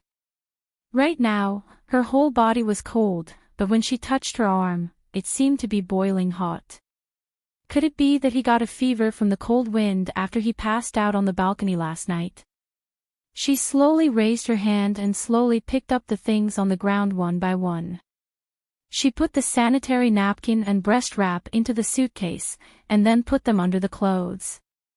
Then she picked up the other clothes and things one by one. She couldn't stand up and didn't have the strength to, so she just lay on the ground and stretched out her arms to pick them up. When she finished packing a suitcase, she put her hands on the ground and took a deep breath. Just when she was about to pick up other things to pack up another suitcase, suddenly, a hand reached over. She paused, turned around, and saw Kay, who had walked over without her noticing. "Let me help you." Kay's face darkened. Without saying anything, he picked up the things that had been thrown all over the ground and handed them to her. Feng Ling sat on the ground, looked at Kay's face, slowly withdrew her gaze, and said lightly, "Thank you." Hearing that she still didn't want to show too much emotion, Kay frowned slightly. Boss Li doesn't know these things yet. Do you want to wait for him to come back? Feng Ling took the things he handed over and didn't say anything because he mentioned Nanhing. She turned her head and continued to put the things into the suitcase. Seeing that she didn't want to mention Boss Li now, Kay didn't say anything more and just continued to help her pick up things. Then, more and more people came to Feng Ling. Kay, Tam, Lei Peng, Lin Qing, and the other 4 members of the sniper team were all helping her pick up things. After a while, Fat Tai, who had been hesitating not far away, also quickly came to help, De Hu, and many other people. Many of the people who had interacted with her and gone on missions with her came back at the same time less than 10 minutes after they left. Feng Ling looked at them and didn't speak until Kay picked her up from the ground and looked at her with a frown. "Why are you so hot?" I'm fine, thank you. Her identity as a woman had been exposed. Feng Ling didn't want to affect them and was about to pull her hand out of his arm. Kay held her tightly. Why are you acting like an outsider? In my eyes, whether you are a man or a woman, you are my brother. There is no difference. You can't leave now. Even if the Lee family's grandfather wants to drive you away, he didn't ask you to leave now. You have a fever. Go to the infirmary to find Dr. Wen and take some medicine. No. Feng Ling lowered her head helplessly. She couldn't break free from him. Her strength was really no match for theirs, so she could only lower her head and say softly, "Sorry, I lied to you for so long." The eyes of the people around her instantly reddened because of her apology. Even though they were all men, they were suddenly affected by such an atmosphere in an instant and felt a little sentimental. Why are you apologizing? In our eyes, it doesn't matter whether you are a man or a woman. We only know Feng Ling, the who of Team One side. But I didn't expect that such a thing would happen so soon after Boss Lee left. If Boss Lee was here, it doesn't make any difference whether he is here or not. Boss Lee is so busy. Don't bother him, Feng Ling said lightly and then took the suitcase. Goodbye. Seeing that she was about to leave, Kay and Tam looked at each other and pulled her arm hard. No, if you don't want to stay in the base now, we'll send you to a small hotel nearby. We'll wait for Boss Lee to come back. Feng Ling didn't speak and walked out. They still stopped in front of her. Especially Kay. Feng Ling, wait for Boss Lee to come back. Feng Ling suddenly smiled and raised her bloodshot eyes to look at him. He's already married. Why should I wait for him? Kay and the others were instantly speechless. Chapter 999. He was already married. Who could stop her? What other reason could there be to stop her? Feng Ling was not the only one who couldn't accept the fact that Li Nanheng suddenly got married. No one had expected this, so no one could say anything to make her accept it. She used to think that it was just a little bit of intimacy between men beyond the scope of friendship. But now, Feng Ling was a woman. It was impossible that Boss Lee didn't know. But he got married. Seeing that Feng Ling was weak but still carrying the suitcase, Kay hurriedly pulled her suitcase and said, "There are still a lot of things in your room that haven't been packed. It's too embarrassing to leave with the suitcase. Go back and pack yourself first." The corners of Feng Ling's mouth moved slightly, but it was clearly not a smile. Even the most embarrassing situation is only like this. How embarrassing can it be? Kay couldn't speak, but even if he knew there was no suitable reason to persuade her, he still pulled her suitcase hard. Feng Ling, don't go. Feng Ling paused but didn't look back. She clenched the handle of the suitcase tightly. I said wait for Boss Lee to come back because the rule that women are not allowed to enter the base is an old rule and should have been changed long ago. You absolutely meet the standard in all aspects. There can be female soldiers in the army. Why can't our 11 base have female soldiers? We will never look at you with prejudice. We grew up and trained together in the base. This kind of relationship can't be eliminated because of gender differences. If you have any difficulties, we can help you, but if you leave now, Feng Ling lowered her head to look at the shoes on her feet. They were all muddy and dirty. Her pants were also covered in mud from falling on the ground. Her entire body was in a mess, and her arms were burning with pain. There were all kinds of bloody scratches on her skin. She had always been incompatible with this place. Including Li Nanheng. No matter how hard Kay tried, he could still feel that Feng Ling was forcibly pulling the suitcase away. She really wanted to leave and had no intention of hesitating or compromising. Feng Ling, seal. Kay finally let go under her insistence. She put the suitcases on both sides of her body. Even though she was in a mess, she stood upright. The people around her looked at her and saw her determination. There was heartache and reluctance in their eyes, but everyone knew that what Grandfather Li did today was to make it impossible for her to turn back. Not to mention these members, even Drill Master Han Jin and Xiao Su, who were usually in charge, couldn't even say a word at this time. The Li family was very angry because she, the woman, had been in the base for so many years. If someone kept persuading her, it was estimated that many people would suffer. Furthermore, Boss Li wasn't here right now. The few elders were like God here, and no one could resist them. Feng Ling still left. From the moment she stepped out of 11 base, she was no longer a person of this place. She had no right to use any means of transportation here. So she couldn't drive. The only thing she could take away was her shabby suitcase. As for those left in the room, they were just some toiletries and combat clothes. After leaving 11 base, she couldn't wear the combat clothes here anymore. It didn't matter whether she took them or not. Other things would definitely be thrown away and destroyed as soon as possible. Things related to her would probably be shameful in 11 base from now on. She had gone back and forth in front of the gate of 11 base countless times. But there had never been a time like this. When he walked to the door, he looked at the railing below the main door, lifted his foot and stepped over it, then walked straight out. A few minutes later, Feng Ling's figure gradually disappeared in front of the main gate of the base. She stopped but didn't look back. She just stood there for 2 seconds before continuing to walk forward expressionlessly.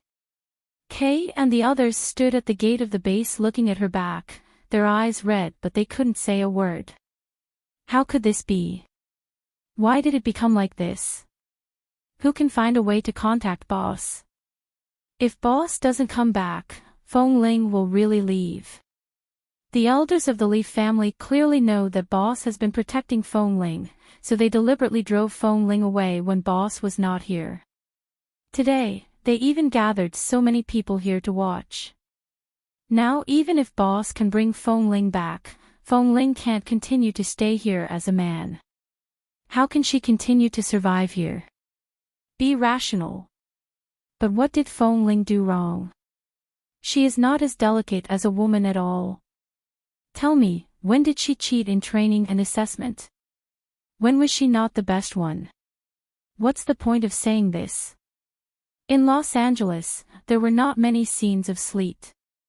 However, it snowed today, and the temperature was not low enough, so it became sleet. There were not many vehicles around 11 base, and no car dared to casually approach the vicinity. Under normal circumstances, people who wanted to leave 11 base had to drive out by the base's car or other means of transportation sent by the base. But now, Feng Ling admitted that she shouldn't have drunk last night. As long as she didn't drink and didn't lie outside for so long, she wouldn't become like this.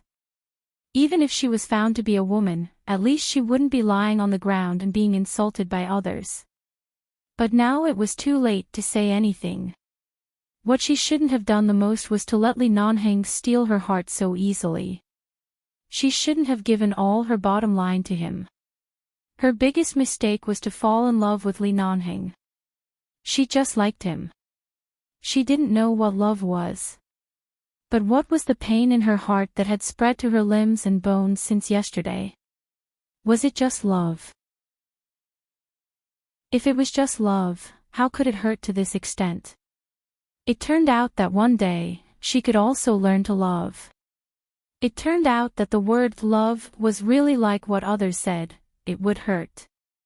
After walking less than a kilometer away from the base, Feng Ling already felt the terrible feeling of collapsing after 15 hours of continuous devil training. Accompanied by a sudden clap of thunder, she raised her head to look at the cloudy sky and the falling snow. It seemed that there was still rain in the snow.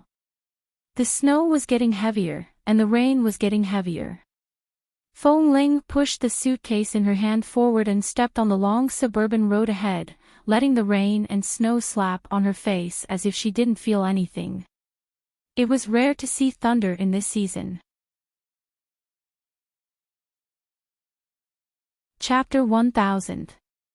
A gust of cold wind blew through the snow and rain. Feng Ling didn't notice that she was trembling, but her body had been trembling. Her legs, which had no strength, were about to lose feeling. The sleet was getting heavier and heavier, and the lightning flashed and the thunder roared as if it were summer, but it was winter. However, the snow was still fine. The rain soaked her clothes and brought the coldness of the snow in. Feng Ling was already exhausted. She looked at the dark clouds in the sky, raised her head, and let the cold snow and rain slap her face. Her pale face became paler. After walking for so long, there were no vehicles passing by, as if this road could lead to the end of her life. But what was there to be afraid of? She had no worries. She gradually staggered and her eyes gradually blurred. When she completely lost feeling in her legs, the two suitcases suddenly rolled down the slope in front of the suburban road. Feng Ling's eyes blurred. She wanted to bend down to pull the suitcases back, but she fell headfirst into the cold ground, rolled down several times, and finally fell to the side of the road, motionless. 11 base. Kay and the others stood in front of the door for a long time. Seeing the change of the weather, they were more worried about Feng Ling's situation. They wanted to drive out to send her to a safe place. But when they were about to drive out, the door was blocked by several people. Mr. Li said that except for Feng Ling, no other members of the base are allowed to leave today. Otherwise, they will bear the consequences. Kay held the steering wheel and couldn't wait to drive the car and knock these people out. But the root of the problem was Mr. Li. Without Mr. Li's order, no one dared to stop them here. This is too much. Fat Tai sat in the back of the car and his eyes were red with anger. How can Feng Ling walk alone in this weather? The people sitting in the car were silent. A few minutes later, they got out of the car and rushed back to the base hall in the snow and rain. Looking at the closed door of the hall, they stood in a row and looked at the door quietly. In the base hall, several elders were watching the surveillance footage of the sniper team's training every day. They watched Feng Ling and the other team members together. Suddenly, someone came in and said, "Elderly, for members of the sniper team, a member of Team 1, and those people who are usually close to Feng Ling are standing outside in the rain. I don't know what they're trying to do." Feng Ling's expression changed. The elders immediately looked out of the window and saw the tough members of the base standing outside in a row, motionless in the cold snow and rain. Li Junyin's gaze turned cold. What are they doing? Are more than 10 people standing outside to threaten us? How can a little girl who broke the rules of the base be so charming? Ah Feng, who had been sent to the base by the Li family for a long time, was one of the managers in the base hall. Hearing this, he walked to the window, took a look, and then silently looked back at the elders who had been angry because of this matter. Actually, Feng said, if you ignore Feng Ling's gender, she is indeed a very outstanding member of the base. Her usual style is indeed different from what I saw today. She can't hold her liquor well, so she rarely drinks. Even if she occasionally gathers with her friends in the base, she won't drink more than 2 glasses at most. She has good self-awareness. Unfortunately, she's a girl. After saying a few words, Feng suddenly saw the elder's unkind expression and immediately changed the second half of his sentence. He then sighed and smiled. There's nothing we can do. After all, she violated the most basic principle of the base, especially between her and Boss Li. Grandfather Li suddenly slammed his walking stick on the ground and looked at Ah Feng coldly.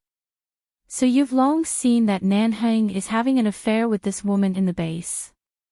Why didn't you tell me earlier? If Mingzhu hadn't noticed something was wrong, we would have been kept in the dark. If Nanhing hadn't been guarding the Li family's ancestral hall and couldn't come out, I'm afraid this woman named Feng Ling wouldn't have been able to chase us away. Feng paused. Feng paused. Before this, we really didn't expect that she was a woman. We just thought that she was a slightly good-looking young man. In addition, she has always been excellent in all kinds of tests and is agile. Many tall and strong men can't beat her, which makes it even more difficult for us to doubt her. Moreover, she is in the sniper team and is closer to Boss Li. At first, we didn't think much of it, but later, we vaguely felt that Boss Li was indeed taking too much care of her. Combined with the truth today, I said so, but we really didn't find it before, that's enough. Stop twisting words and forcing logic. He's already gone. You can only push all the blame away. Li Junyan turned to look at the people outside and said coldly, if they want to stand, let them stand outside. Which member of the base hasn't been trained in rain and snow? It's fine for them to stand for a few hours. They want to threaten us in this way and demonstrate the rules and customs of the base. Do you think that the 10 of them can change the rules and customs of the base by standing there in the snow and rain for a few hours? What a fantasy. Feng was silent for a moment and didn't say much. He just turned back and said to the people at the door, persuade them to go back. It's useless no matter how long they stand. Why bother to let Elders Li continue to be angry because of Feng Ling? It's not good for either side. Go and ask them to go back first. Brother Feng, we've talked to them just now, but they won't leave. Their request is not unreasonable. They just hope that you can allow them to drive out now. If I'm not wrong, they should just want to send Feng Ling away. Think about Feng Ling's situation just now. Can he walk so far? If he continues like this, he may die. Brother Feng, we've talked to them just now, but they won't leave. Feng frowned and was about to speak when Li Junyan had already approached. He stood by the side and heard their conversation. He said expressionlessly, driving the base's car to send a woman who has been cheating in the base for 4 or 5 years. Let's see who dares to go. Elderly, Grandfather Li immediately glanced at the person who was about to speak indifferently, and the other party immediately shut his mouth and did not dare to say another word. Feng sighed. He had been in the Li family for so long and knew how difficult it was to persuade the stubborn elders of the Li family. He also knew that what the Li family cared about was not because Feng Ling was a woman, but because when Feng Mingzhu reported Feng Ling to them, they found out that Feng Ling had lived in Li Nanhing's apartment for a long time. They often went in and out of the apartment together at night. This was the real reason why they wanted Feng Ling to leave the base. It was a pity that Feng Ling was such a good seedling. He was clearly the best member of the sniper team. Chapter 1001. The Li Family, the Ancestral Hall. The Ancestral Hall was peaceful and quiet, and Li Nanhing hadn't experienced such a quiet and idle feeling for a long time. He had promised the Feng family that, after marrying the second miss, he would bring the second miss to the Ancestral Hall of the Li family and become the granddaughter-in-law of the Li family. 3 days after the marriage, he would accompany the little girl who died in the sea at the age of 1 in the Ancestral Hall. Before, he had never learned too much about the second miss of the Feng family. It was not until the day before he got married that he learned everything from Grandma Feng. She died innocently in the sea at the age of 1. She was indeed a pitiful child. It could be imagined how adorable the second miss of the Feng family was when she was 1 year old. Even after 17 years, the entire Feng family had not forgotten her and refused to forget her. Li Nanhing sat on the straw mat in the Ancestral Hall and looked at the 2 baby clothes brought over by the Feng family. They were pink and small. Although they were carefully put away, they were still a little yellow because of the accumulation of years. Before he married the second miss, he had never considered the situation of others, whether it was children, adults, women, or girls. Everything had nothing to do with him. Perhaps it was only because of the sudden pressure of responsibility that he felt for a child who had passed away at the age of 1, he actually had such an inexplicable compassion for a child who had passed away at the age of 1. For such a child, it was rare for him to calm down and be a vegetarian for 3 days in the ancestral hall of the Leaf family, which he had been too lazy to enter since he was a child. He could also not touch his mobile phone or any electronic products and just accompany this little girl who had no fate with the world. Li Nanheng got up, stood beside the 2 little clothes, picked up the fruit plate next to him, stood there, and slowly peeled an apple. Then he cut it into small pieces that could only fit a baby's mouth and put them on the plate. Then he stared at the apple pieces on the plate and suddenly sighed with a smile. He didn't know whether a 1-year-old child could eat apples. Maybe she could eat it, maybe she couldn't eat it. Or should he mash it into mud? What on earth could a child eat? Just when Li Nanheng stood there pondering whether to put 2 bottles of milk here, someone came in from outside. It was Li Jin's, the granddaughter of the 3rd elder of the Li family. Big brother. Before Li Jin's entered the door, he glanced outside and then walked into the ancestral hall of the Li family. Li Nanheng stood still and looked back at her. Yes. Li Jin's walked in and pulled up the bottom of her long blouse. Then she took out a black cell phone from the back pocket of her jeans and handed it to him. Seeing that she had brought his cell phone, Li Nanheng frowned and suddenly smiled. I didn't dote on you for nothing. You even stole my cell phone from me. After Li Jin's handed the phone to him, he took a step back, in case the surveillance cameras in the ancestral hall would capture too much content and attract the attention of the elders. He just walked around the ancestral hall casually and said disapprovingly, "This ancestral hall has existed for many years. Although there are many Chinese in Los Angeles, only the Li family can set up an ancestral hall at home. The elders of our family are really stubborn. Why do they still have an ancestral hall in this era? One is stubborn, and all 4 of them are stubborn. They are really brothers." Li Nanheng didn't care. He pressed the power button and said lightly, "There's nothing wrong with continuing the ancestral hall. We young people are not interested in it. Although the 4 of them are old, they also have their own things. It's rare to hear you understand them so well." Li Jin's turned to look at him. "Your marriage is really strange. What were you thinking at the beginning? Why didn't you marry Feng Mingzhu, a beautiful woman? Why did you marry a child who died at the age of 1? Do you want to bring all kinds of toys to her as a greeting gift?" Li Nanheng didn't answer but looked down at the cell phone with a black screen. "Before you sent the cell phone to me, didn't you think of charging it for me or bringing the charger with it?" I forgot." Seeing the cell phone in his hand was not turned on, Li Jin's walked over in surprise, picked it up and looked at it, saying, "But you can't blame me. If your cell phone hadn't been vibrating in the drawer, I wouldn't have heard it and wouldn't have taken it out. Those calls seem to be from the people of 11 base, and many of the numbers are prefixes of the members of 11 base. Let me tell you, you'd better be content. The 4 elders suddenly went out this morning. Otherwise, I wouldn't have had the chance to steal the cell phone for you." Li Nanheng took a look at her. "All 4 of them went out?" "Yes, I don't know what happened to the grandpas recently. Just a few days before your wedding, Miss Feng, that is, Feng Mingzhu, came to the Li family several times, but I don't know what she said to the grandpas, but I can see that they are not in a good mood recently, especially when they look at you sometimes. Haven't you noticed? They seem to be very dissatisfied with something, so I know they will definitely try their best to trick you." Sure enough, I guessed right.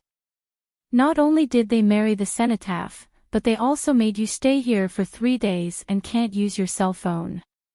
This is really unreasonable. Li Nanheng. Yes, you are the smartest. I'll send you the charger in a while. I just came back from the Li family today. Speaking of the Li family's company, I finally know why you were too lazy to take over it. There are so many things to do that you don't even have time to relax.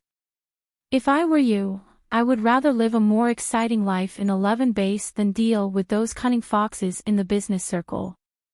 Li Nanheng snorted and casually turned the cell phone in his hand. Don't talk nonsense. Go get the charger. I'll go get it now. What will you give me? I'll ask your sister Li Lin to help you manage the company for a while and let you and your new boyfriend go on vacation around the world for a month. You know, I'm the only one who can ask Li Lin. She won't give face to anyone else. Li Jin's raised her eyebrows. Deal. 10 minutes later. Li Jin's hurriedly walked into the Li family's ancestral hall and brought him the cell phone charger. Li Nanheng glanced at the 2 small clothes and the fruit plate next to him, walked to the other side, connected the cell phone to the power, and finally turned on the cell phone. It's 2019. Happy New Year, dear. This is the first time we celebrate the new year together. Chapter 1002. Within a minute after the phone was turned on, countless text messages popped up. Before Li Nanheng had time to see where these text messages came from, his eyes were fixed on one of them. Boss, answer the phone. Something happened to Feng Ling. Li Nanheng's eyes paused on those words. He didn't pay attention to any of the messages that passed by. He slid open the phone screen and was about to call the base. However, before he dialed the number, Kay called him. Kay didn't expect that boss would suddenly turn on the phone. At the moment when the phone was connected, he almost burst into tears. Boss, when can you come back? Come back to find Feng Ling. She was driven out of the base by the 4 elders. Driven out of the base? What do you mean? Li Nanheng's eyes suddenly turned cold, and some bad premonition clearly and obviously surged in his heart. I don't know who reported Feng Ling's gender to the elders, but the elders suddenly came to the base today and asked people to carry all of Feng Ling's things out and throw them all over the ground. The things she used to cover herself and some things that only girls could use were seen by everyone. Kay said anxiously, also, Feng Ling knows about your marriage. Last night, she must have drunk a lot of wine alone, but I don't know why she has a fever. When I touched her hand, I felt that it was very hot, but boss, you know Feng Ling's temper. If she wants to leave, none of us can stop her. It's raining and snowing outside. It's very cold. She can't go far if she goes out alone with her suitcase. Now the gate of the base has been locked down, and we can't get out.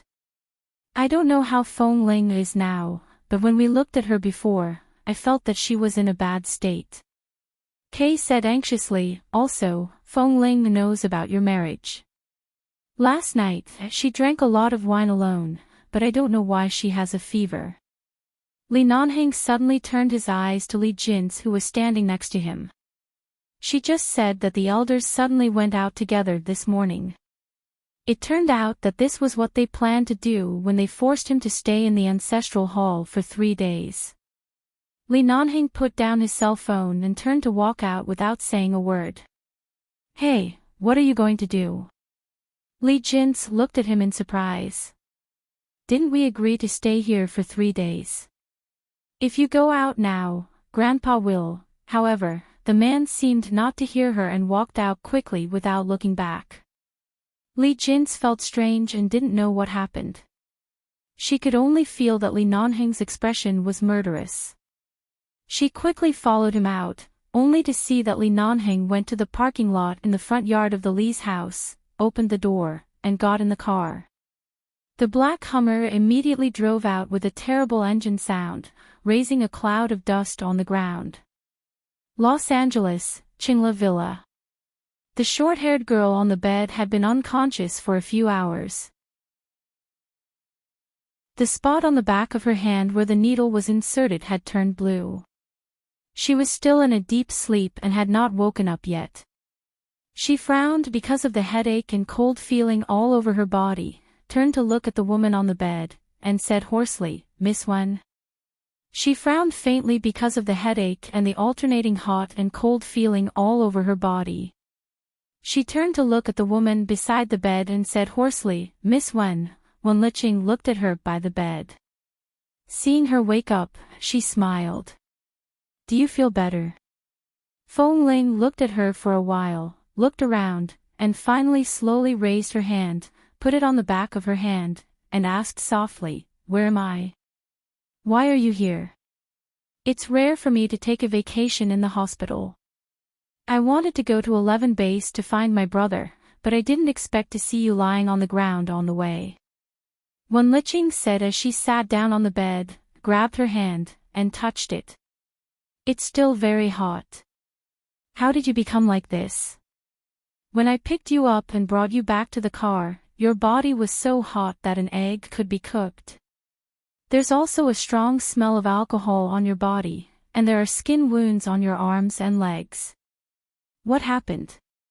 Why did you faint on the way?"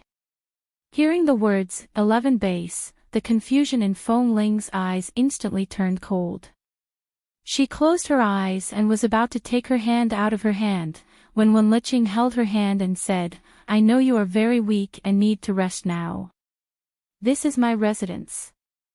I often lived here when I was very young. Except for 2 servants, no one will come here. You can rest here." Feng Ling didn't want to trouble others, but it seemed impossible for her to show off now, so she could only say, "Thank you, Miss Wen." Wen Liqing raised her eyebrows and looked at her as if she couldn't cheer up no matter what she said. "Feng Ling, are you still not willing to tell me the truth?" "What truth?" "When I brought you back, your clothes were cold and wet. I just wanted to help you change your clothes, but..." When she said this, she pointed to the door of the bathroom. Feng Ling turned around and saw that her dirty clothes and chest-wrapping cloth were stacked on the shelf. The fact that she was a woman had been spread in 11 base today. After leaving the base, she really had nothing to hide. She nodded lightly. "Yes, I'm a woman." Seeing her suddenly being so frank, Wen Liqing looked at her in surprise. "How old are you?" "You are so young, but you pretended to be a man and lived in 11 base, and 11 base is so strict. How on earth did you do it?" "I heard they said that you are a very powerful man in the base, but you are a girl. It's really admirable." Feng Ling didn't expect that Wen Liqing would praise the shameless thing that the Li brothers had just said to her as too admirable.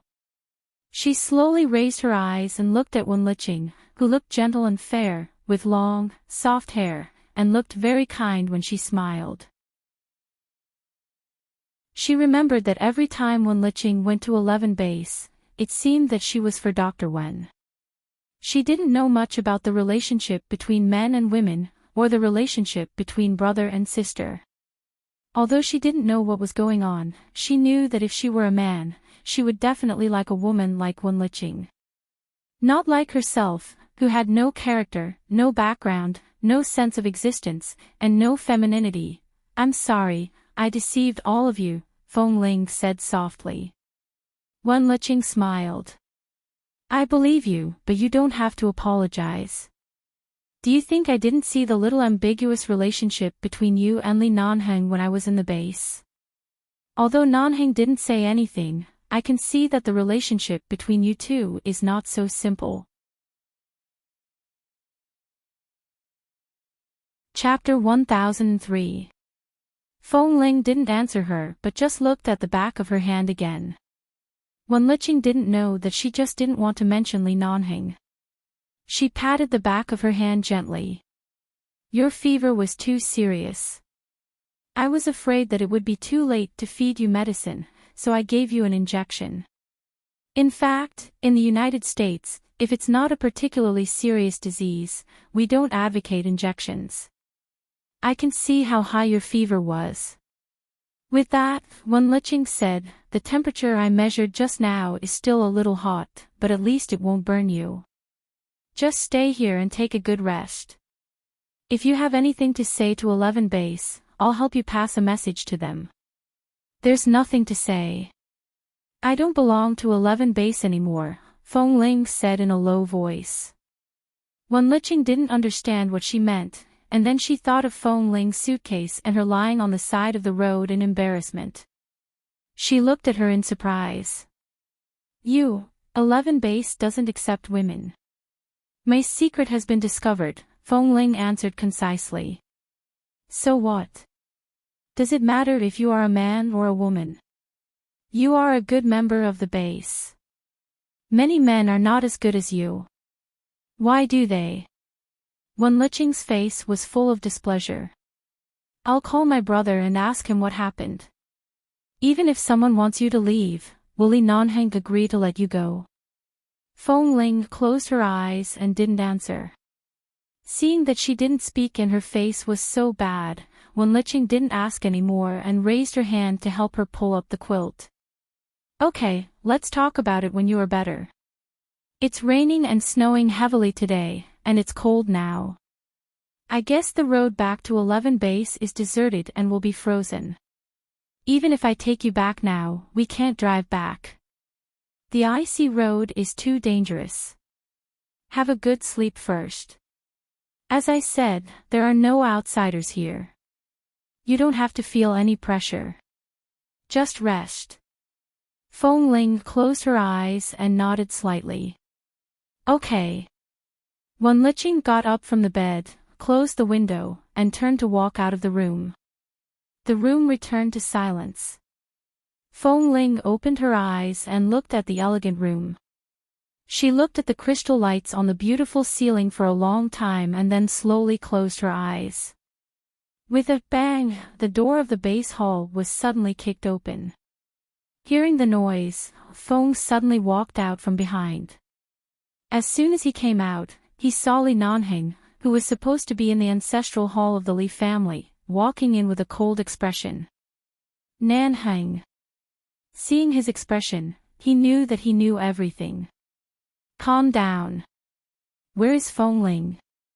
Li Nanheng drove all the way in, slammed the car door, and entered the base hall. He looked around but didn't see the elders, and his face became colder. I'm not here. Did you drive her away? It's not what you think. The elders received a report and suspected that Feng Ling is a woman. Today, they came to the base to investigate, but they didn't expect that Feng Ling was not in a good state last night. This morning, she didn't have the strength to fight against us, so she was brought here and threw out all her things. When she was interrogated, she admitted it herself. Where are the elders? Li Nanheng couldn't imagine the scene of Feng Ling being brought out, thrown on the ground, and criticized by everyone. He clenched his fists and his knuckles had turned white. In the sniper team. They said they will throw away all the things in the room where Feng Ling lived and lock the door completely. Li Nanheng turned and walked out, and Ah Feng followed him out. Nanheng, the elders are angry. I know you are very angry now, but at this time, the key is not what the elders think, but how Feng Ling will live. Now even if you can bring her back to the base, I'm afraid she will not come back. Li Nanheng's footsteps suddenly stopped. Kay said that Feng Ling had already known the news of his marriage. Feng Ling drank a lot of wine the night before. Feng Ling was driven out of the base by the Li family. Feng Ling was gone. Feng Ling, Feng Ling, Feng Ling.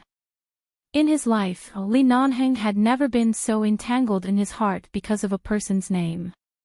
He had never felt such pain, as though he was being torn apart. He knew Feng Ling's temper very well. If she knew that he was married, she would not forgive him no matter what the reason was. Her temper was never easy for him to control. Once she was hurt and out of his control, he would never be able to have her again. Li Nanheng walked out of the base hall with a sullen face and went straight to the sniper team. When he arrived at the sniper team, the new drill master saw him and was about to come up to speak to him in surprise, but Li Nanheng walked in expressionlessly and went straight into the building where he and Feng Ling lived. He quickly walked to the floor where he and Feng Ling lived, and sure enough, he saw several members holding a few wooden boards outside Feng Ling's room. It seemed that it was not enough to lock the door and they even wanted to seal it with wooden boards. What was this? Did they treat Feng Ling as a plague that was driven out? After she left, they still wanted to seal everything related to her. What are you doing? The man's cold voice suddenly came. The two people who were about to nail the wooden boards on the door looked back and saw him.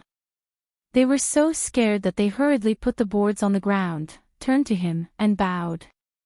Boss, Mr. Li asked us to do this. It has nothing to do with me. Li Nanheng kicked the wooden boards on the ground away and then raised his foot and kicked the two people aside. Get out. Mr. Li had just given them an order and was not here. Now it was Boss Li standing here. The two people didn't dare to say anything. They were so scared that they peed their pants and walked out, not daring to look back. Li Nanheng stepped forward to open the door, only to find that the door was indeed locked. It was not that he couldn't break in. He could just kick the door open, but thinking that Feng Ling would come back sooner or later, he couldn't welcome her with a broken door, so he turned into his room with a cold face, opened the window, and jumped over from the balcony. As soon as he got over, he saw an empty bottle of wine on the balcony. Looking at the bottle of wine, Li Nanheng's movements paused for a moment, and he bent down to pick up the bottle, only to see that it was a whole bottle of 58% brandy. This degree of brandy was already considered a strong liquor. She was not a good drinker and didn't even know how to drink. But she sat on the balcony alone and drank a whole bottle.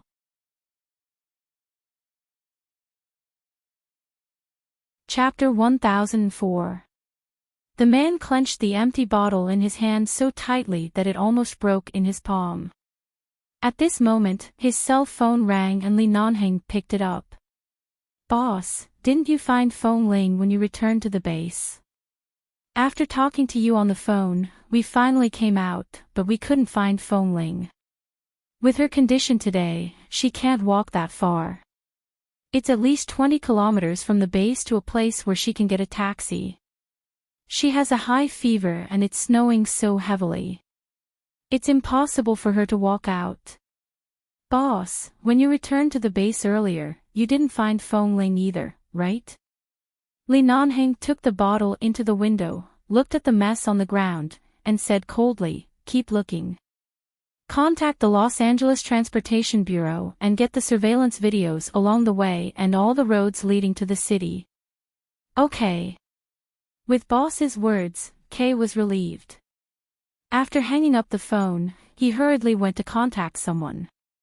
Li Nanheng put down his cell phone and walked into the bathroom, only to see that the bottles inside had been broken. Everything was either thrown away, dirted, or smashed. Nothing was left.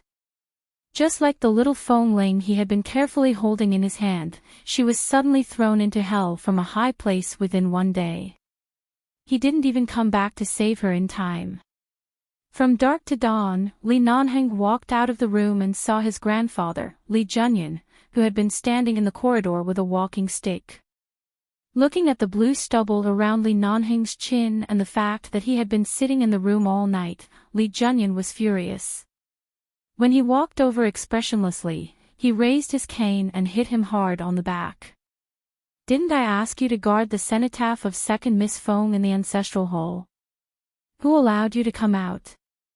You heartless, unjust, and unfilial thing, you really don't take my words seriously for a woman, do you? Li Nanheng didn't seem to feel any pain. Although he was hit on the back, his expression didn't change, and he didn't even frown. He just glanced at him coldly. If it weren't for the accident in the base, do you think I wouldn't have stayed in the ancestral hall for 3 days? Even if I'm heartless and unfilial, I've never denied what I promised, including the cenotaph that I promised to marry second Miss Fong. Even if I was unwilling, I still married her. If it weren't for the changes in the base, would still be in the ancestral hall, not here. How dare you King argue with me? You know that Fong Ling is a woman, but you keep the secret and don't tell anyone. This is heartless. You don't respect a base member who has been by your side for many years and even like her.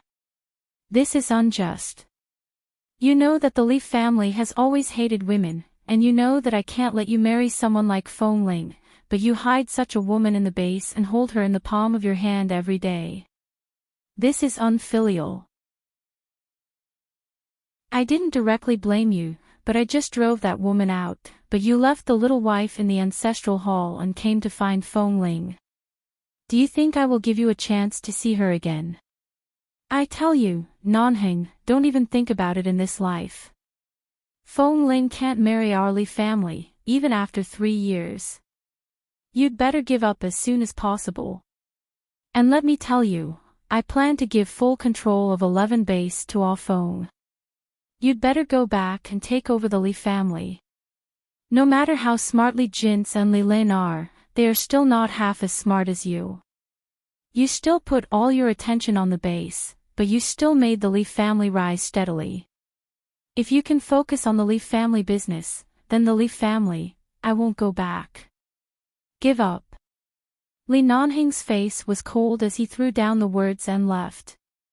Mr. Li's face instantly turned livid, and he suddenly turned his eyes to Li Nanheng's cold back. Although Li Nanheng usually didn't completely listen to the arrangements of the elders at home, at least he was just a little unruly and a little naughty, and would never refuse in such a ruthless tone. She was just a tomboy who was not even 18 years old. Why did he care so much about her? Mr. Li angrily hit his crutch hard on the ground. Nanheng, stop. However, the man who had gone far had no intention of stopping. Li Nanheng, are you going to sever ties with our Li family because of that tomboy named Fong Ling? Li Nanheng's footsteps slowed down a little, and then he stopped, and then in less than 2 seconds, without any response, he walked out. Mr. Li was so angry that his hand holding the crutch was trembling. This bastard. It was just Dawn, and Kay and the others had already rushed back. Seeing Boss Li driving out, they hurriedly stopped the car, rolled down the window, and said, "Boss, only the road in the suburbs has surveillance cameras, and there are no surveillance cameras on other roads. We checked all the surveillance cameras all night, but there is no trace of Fong Ling. Have you checked other roads? It's very dark. I drove around but didn't find her." Kay frowned. Li Nanheng didn't speak anymore, stepped hard on the accelerator, and drove the black Hummer out of the base. Outside the base, Li Nanheng dialed Fong Ling's cell phone number in the car and drove the car to all the roads she could pass. The car drove to the left side of the community leading to the urban area, but there was no trace of Fong Ling.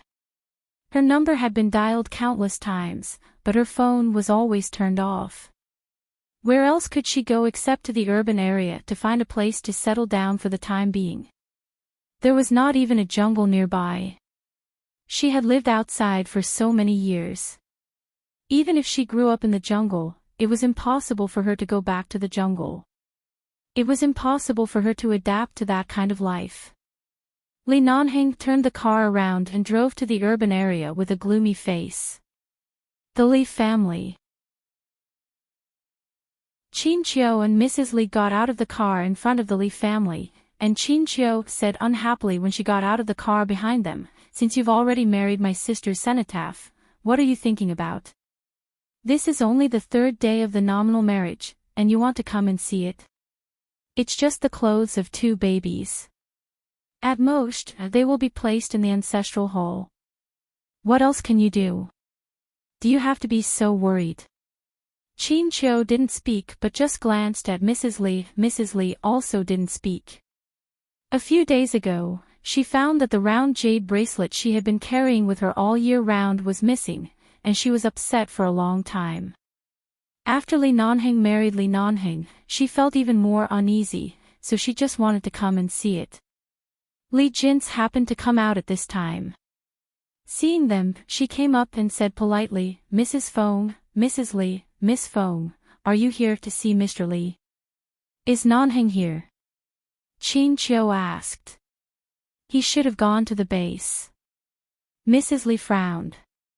"He went to the base as soon as he got married. Didn't he say that he would stay in the ancestral hall for a few days?" Feng Mingzhu sneered. "I guess he suddenly found that the person named Feng Ling in their base is actually a woman. The news that a woman has been disguised as a man in the base for too long has caused a sensation, so he must go back to deal with it." Li Jins didn't know much about the situation, but was surprised to hear this. Mrs. Li and Chin Chou's expressions instantly trembled. The two of them suddenly turned to look at Feng Mingzhu. Feng Ling was a woman. Chapter 1005. Mingzhu, what did you just say? That young man named Feng Ling is a woman. Chin Chou looked at her in surprise. Feng Mingzhu could understand her mother's surprise, but she didn't understand why her mother looked so surprised. She just glanced at her mother. She's a woman. I don't know why she disguised as a man to sneak into 11 base. I guess she's born to like places with more men. Chin Chou's eyes trembled, and Feng Ling's face, which was exactly the same as hers when she was young, flashed in her mind, and then she turned to look at her mother. Madame Dowager pressed her hand on Chin Chou's arm. After a long silence, she said, "Let's go to the ancestral hall and have a look." Everything could only be guessed, and the age didn't seem to match. What if her hope was dashed again? In the few years after second brother fell into the sea, the Feng family went to many orphanages. Anyone who looked like second brother was thought to be a miracle. They thought it was that poor child, but time and time again, they all failed. Second brother had been gone for 17 years. If Feng Ling, who claimed to be 17 years old, was really second brother, she should be 18 years old. If the age didn't match, no matter how many coincidences there were, it was useless. But that child really looked like second brother. If she was a girl, it would be even better. Madame Dowager and Chin Chou knew each other well. There were many things that couldn't be said before they were confirmed. Madame Dowager, Mrs. Feng, they are not here today. Let's go to the ancestral hall in a few days. The ceremony has just been held. It's too early for you to come. Li Jins didn't know what happened, so it was not convenient for the Feng family to go in at this time. In particular, Miss Feng Mingzhu seemed to be unhappy about something. Listening to their words, there should be some strange dispute. Of course, the Li family would never get involved in these disputes, so the best way was to stay away from them and not let them get close.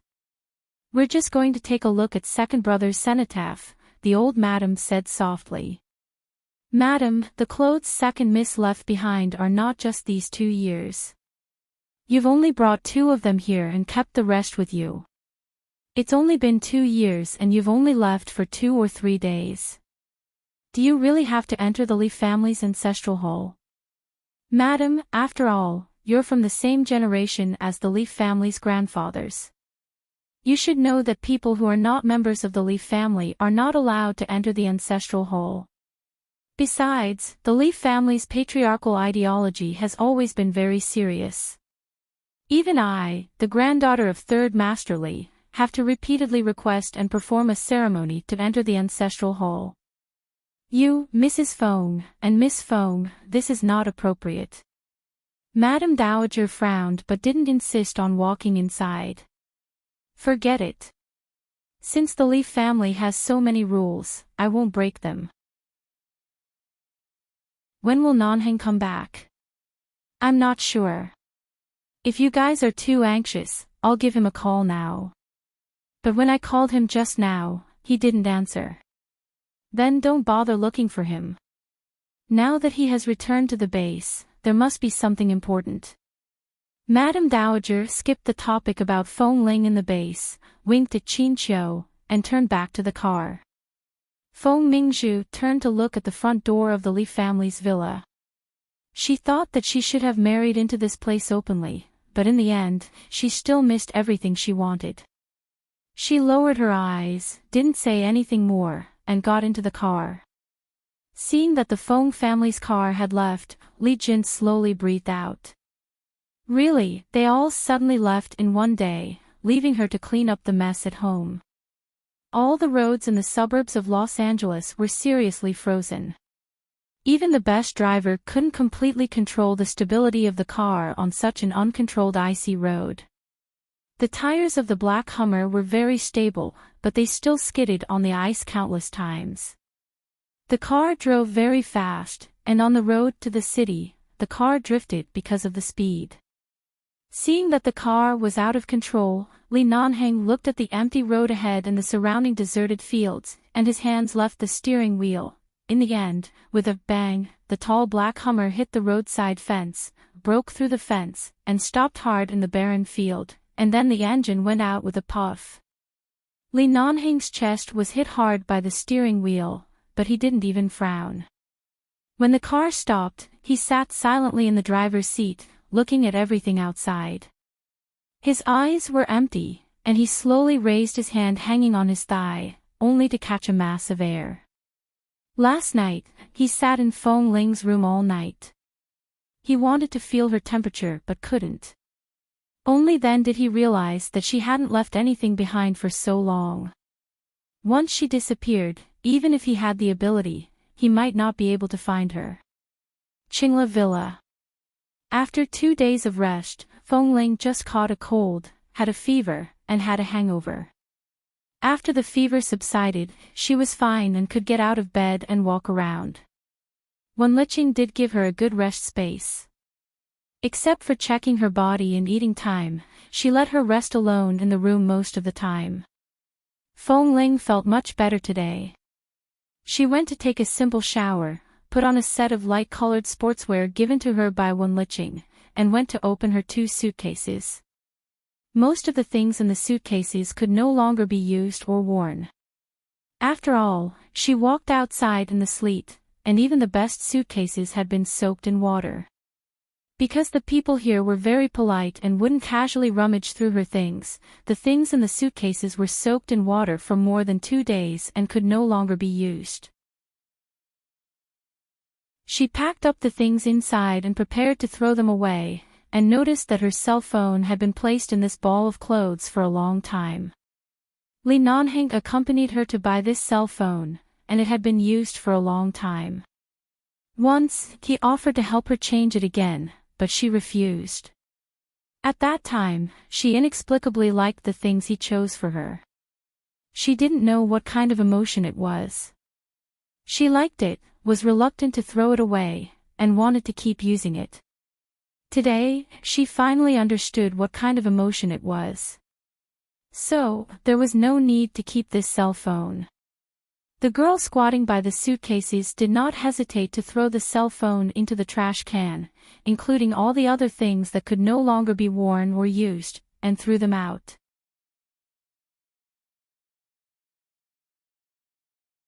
Chapter 1006. At the bottom of the other suitcase, there was something. Feng Ling was about to put the suitcase away when she suddenly remembered the thing there. She pulled open the curtain at the bottom and took out the jade pendant that had been placed inside. She had been wearing this jade pendant since she was a child. She could throw other things away, but not this one. She sat on the ground for a while and thought of the jade bracelet she picked up at the banquet last time, but she didn't have time to pay much attention to it after returning to the base. It seemed that she had stuffed it into the suitcase after coming back. Which suitcase? At that time, outside the base hall, all the things that fell on the ground were picked up, and nothing was left, so it couldn't be lost. She reached out to the trash can and took out all the clothes that had been thrown away. She looked through them one by one until the round jade bracelet fell out of the pocket of one of the clothes. Feng Ling held the jade pendant in one hand and the jade bracelet in the other.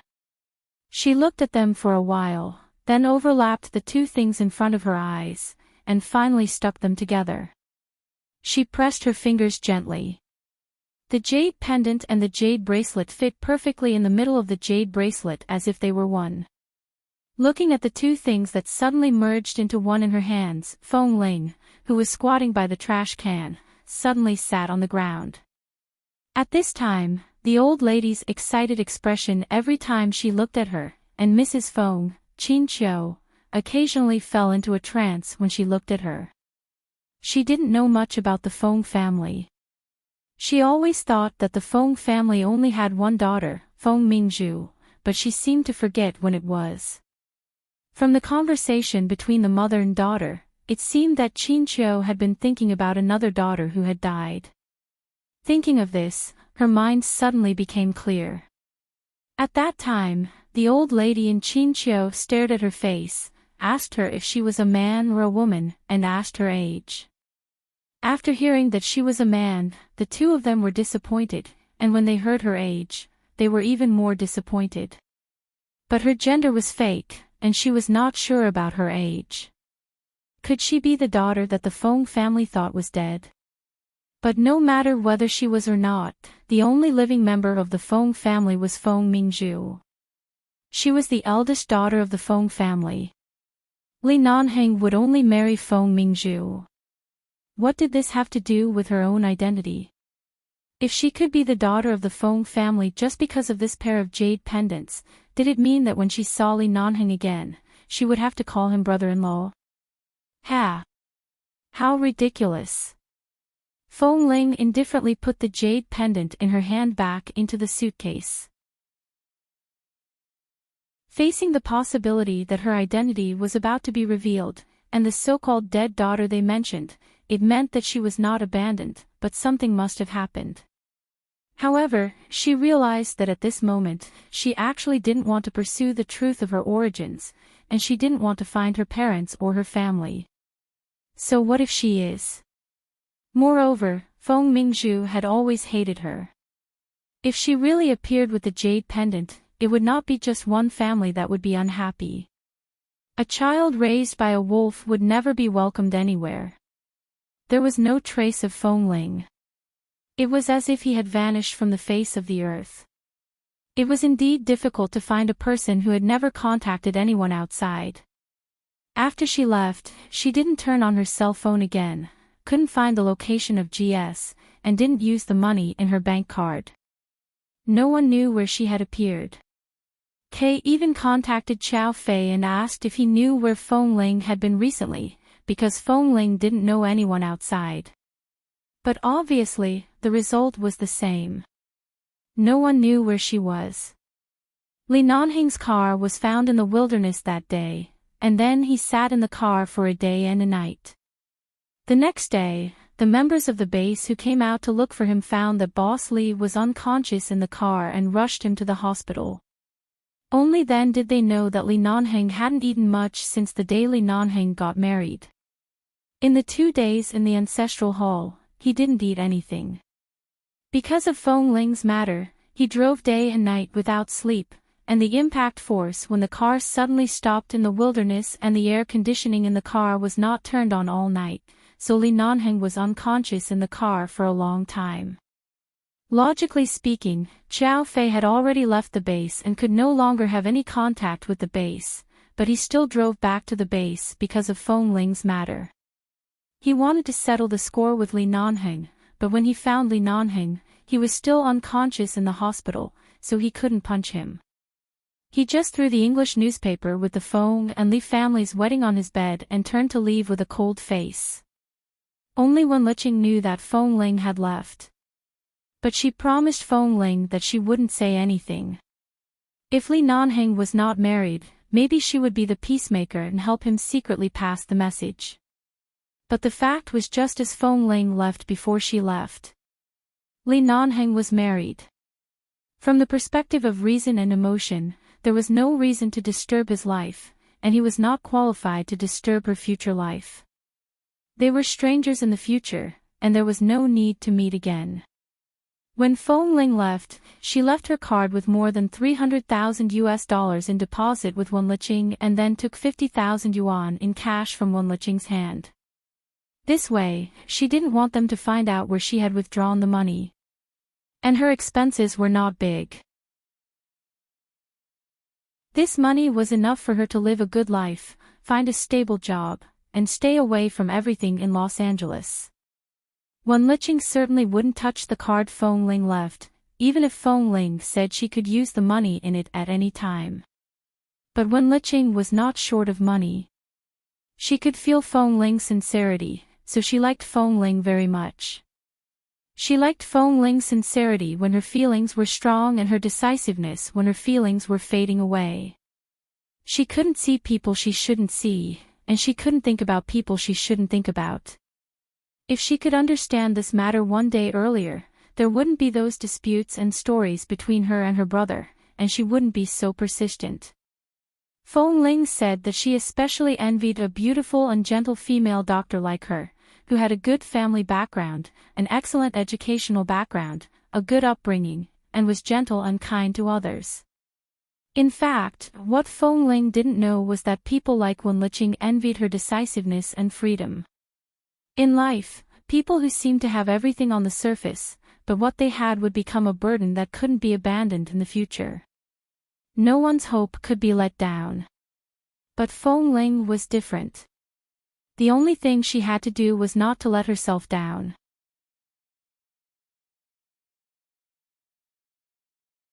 Chapter 1007. 2 years later. In the Chinese Martial Arts Hall on the first floor opposite the Polytechnic University in Boston, USA. Big news. Look! Look! This year's National Close Combat Women's Champion is a contestant named Zero. She wears a fighting cap all the time, so we can't see her face. But look at her figure. She is obviously our cold-faced female coach. Let me see. Oh my god, isn't our coach called Ling? Isn't she the codename Zero? Is there even a need to look at the name? Look at the devilish figure in the tight-fitting black combat suit, and then think about the cold-faced beauty who is obviously beautiful but always keeps a straight face. They are completely the same person, right? My god, our coach is the National Close Combat Champion in the United States. It's the women's team. What's wrong with the women's team? You haven't seen the video of the competition. The men's team is not as energetic as the women's team. Besides, with Coach Ling's skills and coldness, she can beat 10 men in front of her. She doesn't care about men or women, as long as she is our coach. Several trainees were sitting in the classroom and discussing. Suddenly, they heard a cold female voice. It's 3:00. If you don't, get out and make room for the next group of trainees. As soon as the trainees heard the voice, they all looked embarrassed and shivered. Sure enough, it was the champion with the mask in the magazine just now. They immediately found their respective positions with smiles on their faces, and then did the basic training movements in the class. While doing it, they glanced at the expressionless short-haired woman in front of the door from time to time. Tut, Coach Ling usually wore very loose and normal clothes, but several times when she appeared in some competition parties with other coaches, she wore a particularly cold black fighting suit, which was mostly tight. No matter how cold the clothes were, Coach Ling looked cold and sexy when she wore them. After all, no one had noticed it before. They didn't expect that she had such a good figure. She was really memorable at first sight. This time, they didn't expect that she actually participated in the national close combat competition at the suggestion of the head coach, and even won the championship. However, she kept a low profile and didn't mention anything. She usually didn't show her real name to others. When she participated in the competition, she even omitted it. She just used a code, 0. That was not the main point. The main point was that the female coach they had always admired and worshipped was said to be under 20 years old. She was really too young. These students were all a few years older than her. Most of them had good grades or came from rich families, so they came to the American Institute of Technology to study. On average, they were 2 or 3 years older than her. However, these male students were all suppressed by her indifferent temper. One word from Coach Ling was enough to make them not dare to say a word. Otherwise, she would really hit him. This Chinese martial arts club was not small, but none of the other coaches, male or female, no matter how old they were, could beat her in one-on-one combat. Feng Ling walked past the students and looked at their training postures. She raised one of their arms and patted him hard on the back. "What are you doing? Your back is hunched after not training for a few days. Straighten your back." "Yes." The male student mischievously dragged out his voice, but when he met the instructor's gaze, he instantly pursed his lips and didn't dare to make a sound. After looking at him coldly for a while, Feng Ling withdrew her gaze and turned to the other side of the students. Her current name was Ah Ling, also known as 0. 0 meant that she had nothing and started over again. After leaving 11 Base 2 years ago, she left Los Angeles. Originally, she wanted to go further and go to other countries, but she found that she had not experienced enough since she was a child. She was used to the United States and other places might not be suitable for her to survive. Later, she coincidentally came to Boston and entered this martial arts club as a coach. It took her half a year to adapt to life here and another year to accept such a peaceful life. Every day, she dealt with these international students in their early 20s. Most of them came from good families and were proud and arrogant. They just wanted to find something to learn, but they had too much money to spend, so they had to find some business to kill time. At first, they didn't pay much attention to their studies, but it didn't take long for them to change their temperament. They didn't dare to miss a martial arts class and didn't dare to make trouble during class. When she just walked to a student who had been learning with her for more than a year, the student suddenly turned his head to look at her and asked in a low voice, "Sister Ling, I heard that the champion this time will have a bonus of $500,000. Do you want to treat us to a meal?" Feng Ling paused and suddenly turned to look at him. The student immediately turned his head back in fright and continued to do the standard movements, otherwise he would definitely be beaten. However, he was kicked in the back of his knee. Wrong posture. The student. "What did you call me?" Feng Ling looked at him coldly. "Sister Ling." After being kicked again, the student immediately said with a sad face, "Coach Ling." Hearing the noise, the others all held back their laughter. Otherwise, if anyone really laughed out loud, they would definitely be the next one to suffer. Seeing that he was obedient, Feng Ling turned to look at the next person with a cold face. After checking their postures one by one and adjusting them, she walked back to the front, looked back at them for 5 minutes, and then said, "How are you doing with the breakdown movement and the whole process of the shoulder throw that I taught you last time? Who thinks you did well? Come and fight with me." The students looked at each other. This was the rhythm of Coach Ling taking the initiative to ask for abuse. The group of people rubbed their palms and were about to step forward, but the one standing in the front was the first to rush up.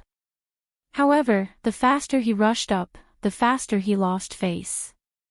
He originally thought that he could directly carry such a thin woman on his shoulder and then throw her back to the ground, but all his movements were too loopy. Feng Ling just stretched out her hand casually, and the strength of the other party's hand disappeared. Instead, he overexerted himself and fell back to the ground. While everyone was holding back their laughter, Feng Ling clapped her hands and said calmly, "Next." Another one came up, and the result was the same. He wanted to throw the instructor down with brute force, but every time, he was the first to fall to the ground. The next one went up and fell even harder. The tall and slender woman clearly had a beautiful face, but her hair was cut short, and she wore such a neutral dress. She wore loose martial arts suit and sportswear every day. She was so thin, but she was so good at martial arts that so many men couldn't beat her. He really wondered where she came from. She was a beautiful and handsome woman. Just watching her fight was a sight to behold.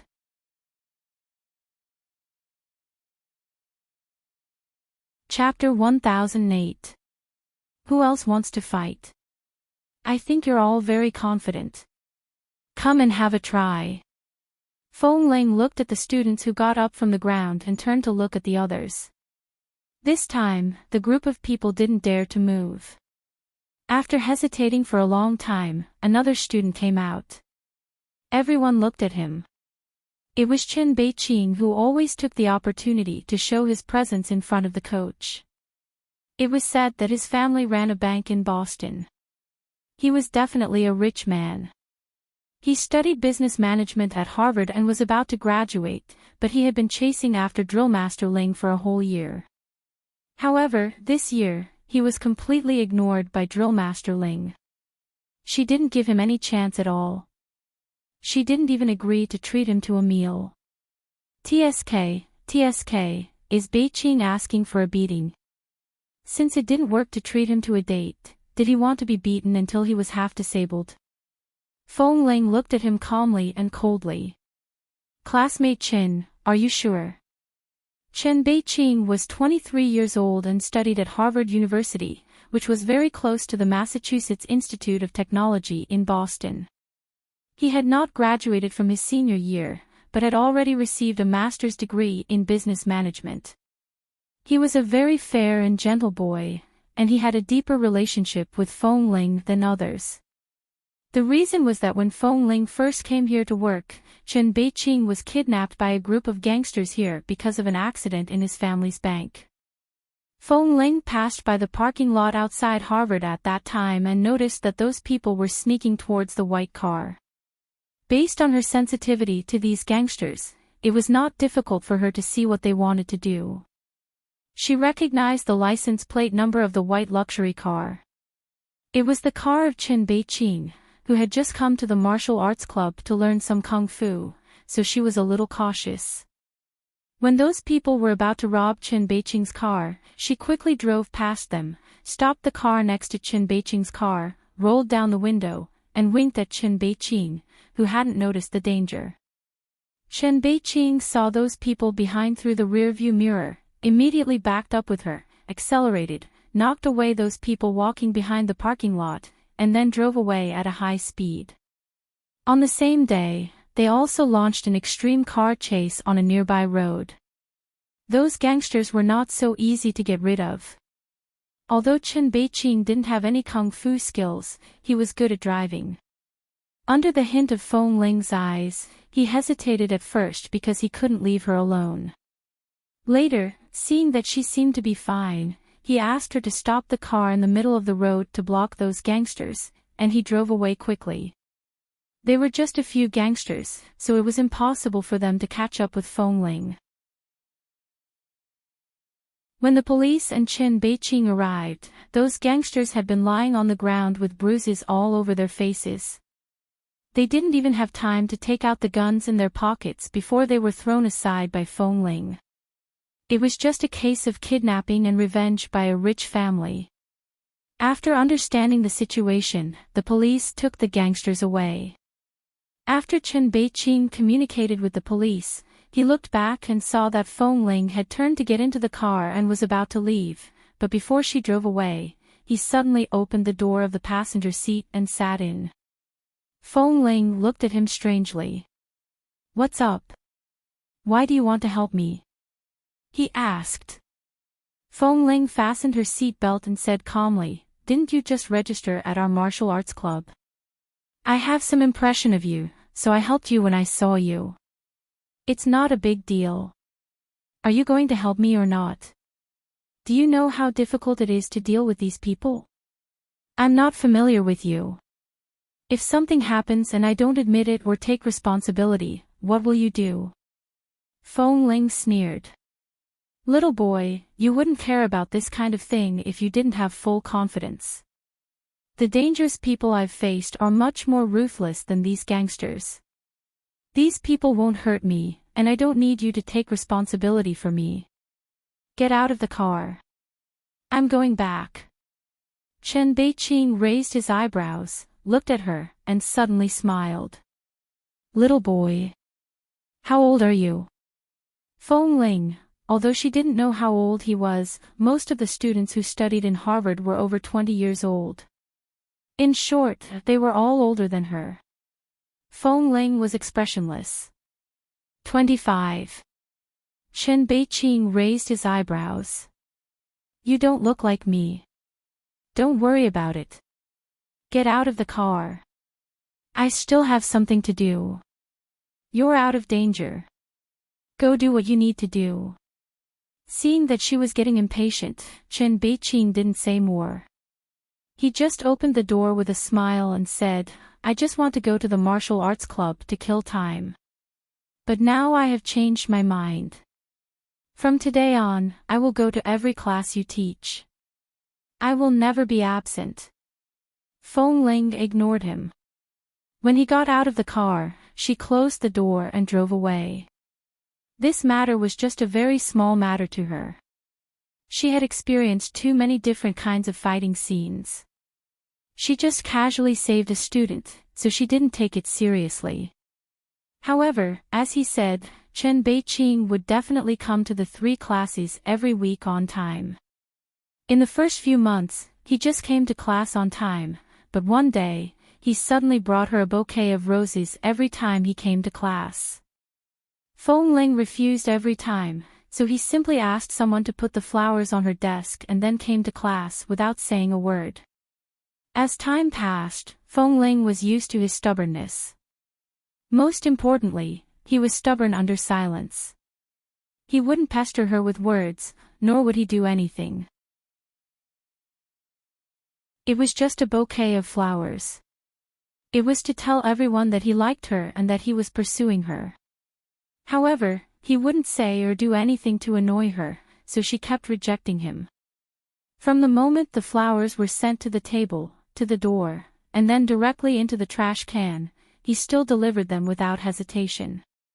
After a long time, she was too lazy to pay attention to him. Anyway, it had nothing to do with her whether the flowers withered or not. Only the cleaning auntie who came to clean the office every day would say excitedly, "Oh, there are new flowers again. Our vases are almost full. The ones from last time are still fresh. It seems that we need to buy 2 more vases." Occasionally, he offered to treat her to dinner, but she didn't respond to him.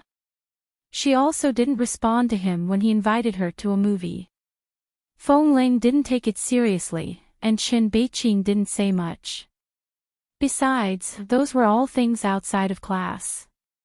In class, he was so obedient that she couldn't find fault with him. Her classmate Chen, are you sure? Didn't make Chen Beiqing's expression change too much. He just smiled and stretched out his hand to make a gesture of invitation.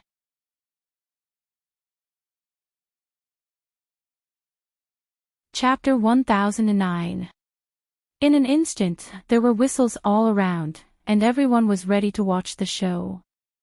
They just wanted to see how Chen Beiqing was beaten to the ground by Coach Ling. Feng Ling just glanced at him and took a step back to make room for him. Let's start. Chen Beiqing stepped forward.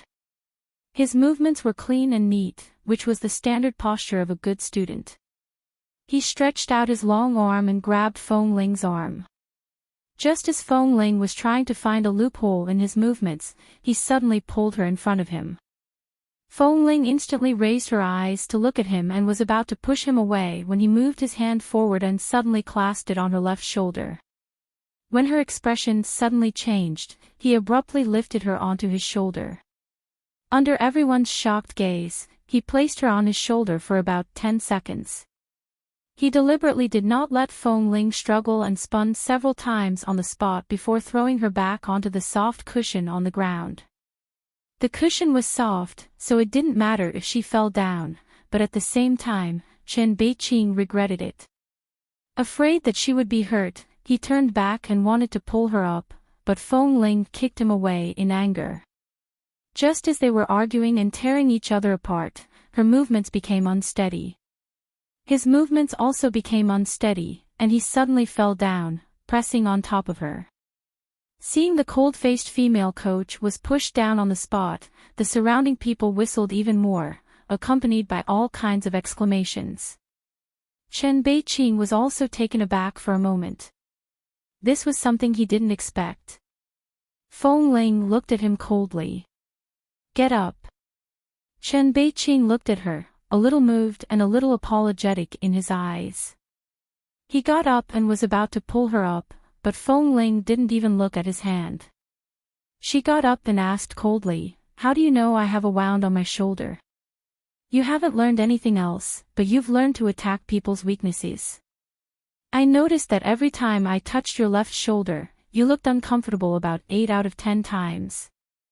Although I'm not sure if it's because of an old injury, with my ability as a beginner, if I want to throw you over my shoulder, I can only use your weakness. Although it's a bit despicable, it's still a method of close combat. This is what you said in class. Have you forgotten?" Chen Beiqing looked at her calmly. Feng Ling was speechless and didn't say anything more. She just raised her hand and motioned him to stand back. After this class, the head coach and the person in charge of the martial arts club arranged a celebration party for her to win the National Women's Close Combat Championship.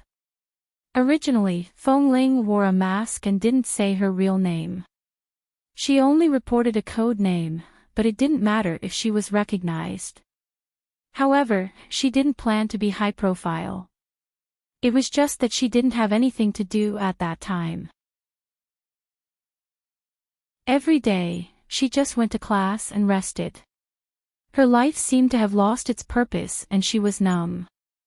The head coach saw her situation and asked her if she wanted to try to compete. In the past 2 months, she had been preparing for the competition and often trained by herself. Now that she won the championship, she didn't know what to do. The so-called celebration banquet was nothing more than a meal and a drink. She couldn't drink as much as usual, but she had been working outside for so long, so she had to drink a few glasses. After everyone had eaten and drank, she declined others who offered to send her home and took a taxi back to her current residence in Boston. She only drank a few glasses of wine in the evening, but she was not drunk. At most, she smelled of alcohol and was slightly tipsy. She walked into a student apartment building between Polytechnic University and Harvard University, got into the elevator, and pressed the number of the 15th floor. This was the place she had rented for the past 2 years. It was a small apartment of about 50 square meters. The environment here was not bad, and because it was rented to international students all year round, the price was relatively not too expensive. The living environment around it was not particularly luxurious. Life here was very peaceful. She got out of the elevator, took the key, opened the door, entered the door, turned on the light, threw down the bag, kicked off the shoes, and then sat on the sofa in a daze for a night. They all said that this was the life of ordinary people. Different from her life in the jungle, there was no excitement, no sense of achievement when searching for food. There was no physical training and devil training every day in 11 base, no sniper rifle, no sweat, and no life and death missions. It seemed that she finally lived like others, but lost her original self. As the night deepened, Feng Ling was not sleepy on the sofa. She got up and took a shower. After coming out, while drying her hair, she sat on the sofa and turned on the TV. She casually dialed a channel and parked it on an entertainment program. She didn't watch the content but only heard the laughter of the audience. In this way, the entire quiet room became lively. After drying her hair, she put her hand on her shoulder. This was the place where she was bitten by a snake during the mission in the Snake Valley. Although it was said to be an old wound, it actually didn't hurt anymore. She didn't know why. It didn't hurt at all, and she didn't even feel it at all, but as soon as it was touched, her heart seemed to be torn and suddenly hurt fiercely. She felt uncomfortable all over. So inexplicably, it became an instinctive reaction. The place on her shoulder that left a small white cross became her sensitive point and couldn't be touched. It seemed to be a sore spot. At this time, the phone on the coffee table rang. Feng Ling brushed her wet hair with her hand, picked it up casually, glanced at the caller ID, and picked it up. Feng Ling, I accidentally switched to an American sports channel on TV today and saw an American close combat competition. Are you the champion of the women's group? Wen Liqing's voice came from the phone. Feng Ling paused and didn't explain but asked, how can you be sure that it was me? I'm not completely sure. I just feel that in my limited knowledge, I can only think of you as a girl with such great skills and such clean speed. Moreover, that girl's height is about the same as yours. In addition, that code name is Zero. Although this Zero isn't Ling, based on my understanding of you, I feel that this Zero must be you. Feng Ling smiled lightly. There is always someone better. Maybe it really isn't me.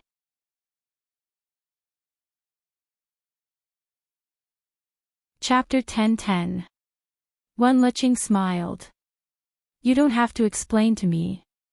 It doesn't matter whether it's you or not. Anyway, I won't tell others. In the past 2 years, only I know your cell phone number, and only I know how you left. Although you have been unwilling to tell me where you are now, I won't ask much, but Feng Ling, please don't find me annoying. Nanheng has been looking for you crazily for the past 2 years. Hearing this name, the smile in Feng Ling's eyes gradually disappeared. If there's nothing else, I'll hang up first. Feng Ling. Wen Liqing said helplessly, I'm not a lobbyist. I know how miserable you were when you were kicked out of the base. I saw you lying on the roadside with my own eyes, but in the past 2 years, Nanheng has been in the base, and the elders of the Li family are not allowed to enter the base. He hasn't returned to the Li family for 2 years and refused to see the elders. He has really been looking for you. Although I don't know why he married you, I can see that he is not pretending to love you. He must have some difficulties that are hard to explain. Many times, a person's words are not necessarily honest, but if a person doesn't explain himself, it may not be as bad as others say. Maybe there are other reasons. Wen Liqing said helplessly, I'm not a lobbyist. I know how miserable you were when you were kicked out of the base. It's not important, Miss Wen. It's been so long. I've long forgotten about it, Feng Ling said lightly. I'm very grateful to you for keeping my secret and not asking me where I am now. I can only say that I'm living a good life now. My life is peaceful, my work is stable, and everything is good. I don't need to worry about anything. I don't want to get involved with those people and things in the past. As time passes, I and that group of people will forget each other. How could you forget? If you really forget, you won't wear a mask in this kind of competition. You wear a mask because you don't want anyone to recognize you and find you. If you don't want to be found, it means that you haven't forgotten at all. Feng Ling didn't speak anymore and just looked at the audience sitting under the stage who had been laughing, but she seemed to feel nothing and couldn't find anything funny. Miss Wen, I am very grateful for your help back then, but I really want to bid farewell to everything in the past. So, don't mention anything about those people or that person to me anymore. I don't really want to hear it. You should know that if it weren't for the kindness you've shown me, perhaps a cold and heartless person like me might have cut off all contact with you. Of course, I'm not overestimating myself. I'm just expressing my position. Wen Liqing sighed. I understand, but Nanhing has been looking for you for the past 2 years. The work in the hospital is so busy. It's rare for me to be free. Rest early. Good night. Feng Ling hung up the phone. Feng Ling casually used the head coach's card to receive the money. In the past few years, she had never used her real name and borrowed other people's bank cards. The head coach was good to her and wouldn't touch her things. Recently, because of the championship prize, he had been urging her to buy a small house and settle down with the money so that she wouldn't have to rent a house all the time. Feng Ling didn't have any concept of these things.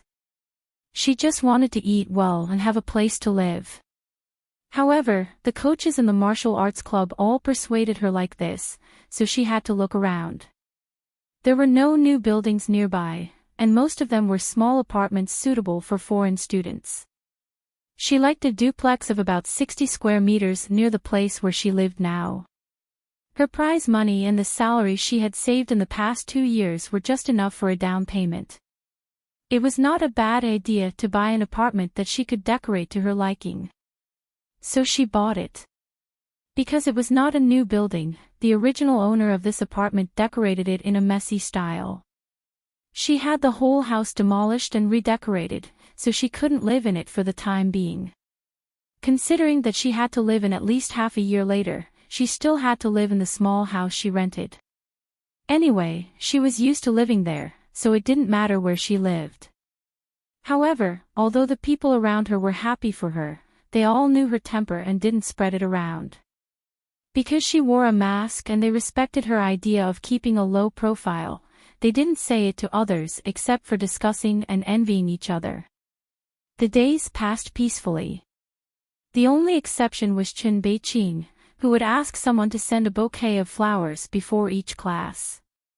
Coach Ling, where should I put the flowers today? Directly into the trash can. Or directly into the cleaning auntie's car. A coach passed by outside and happened to sign for the flowers. Then he came in with the flowers with a smile on his face. Feng Ling was sitting at the desk watching the recent simulation courses in the martial arts club. Hearing the noise, she didn't even lift her eyelids. Whatever. Tisk, whatever. By the way, that classmate Chin is really good to you. He knows that you never look him in the eye, but he never gives up. He sends you flowers 3 times a week, and each time he sends you flowers. Today, it's champagne roses flown in from France. It smells so good. Feng Ling still didn't lift her eyelids and continued to watch the simulation courses on the computer. Seeing that she was as cold and indifferent as ever, the coach tooted and threw the bouquet in his hand to the passing cleaning auntie. After class, Chen Beiqing said that today was his friend's birthday and he needed a female companion. Feng Ling directly refused. Chen Beiqing said regretfully, "If you don't go with me today, I will keep following you until you agree." Feng Ling didn't bother to talk to him. She packed up her things and went home. She drove back to the place where she lived and was about to walk in. Suddenly, she stopped and felt that someone seemed to be following her. She turned around but saw no one. Then she looked at the cars around and coldly picked up the phone to call Chen Beiqing. After the call went through, she was about to ask him if he really dared to follow her. In the end, the other party picked up the phone. She heard the noise in the private room, and it didn't sound like he was tailing her. "Where are you?" Feng Ling asked with a frown. Chen Beiqing smiled on the phone. "What? Do you regret not coming out with me? I'm already drunk. I can't drive to pick you up now. How about I send someone to pick you up?" "No, I won't go." Feng Ling abruptly hung up the phone, lowered her eyes, and walked in. As she walked, she kept an eye on the movements behind her. Someone was following her. And this person could not be found by her when she was driving. Obviously, he was better than her in all aspects. Who could it be? Ching Ching will go to Shanghai to participate in the Yuan Super IP Storm Festival in the next few days. There are a lot of activities on the schedule. I may have to ride on the plane. I will try to keep updating regularly.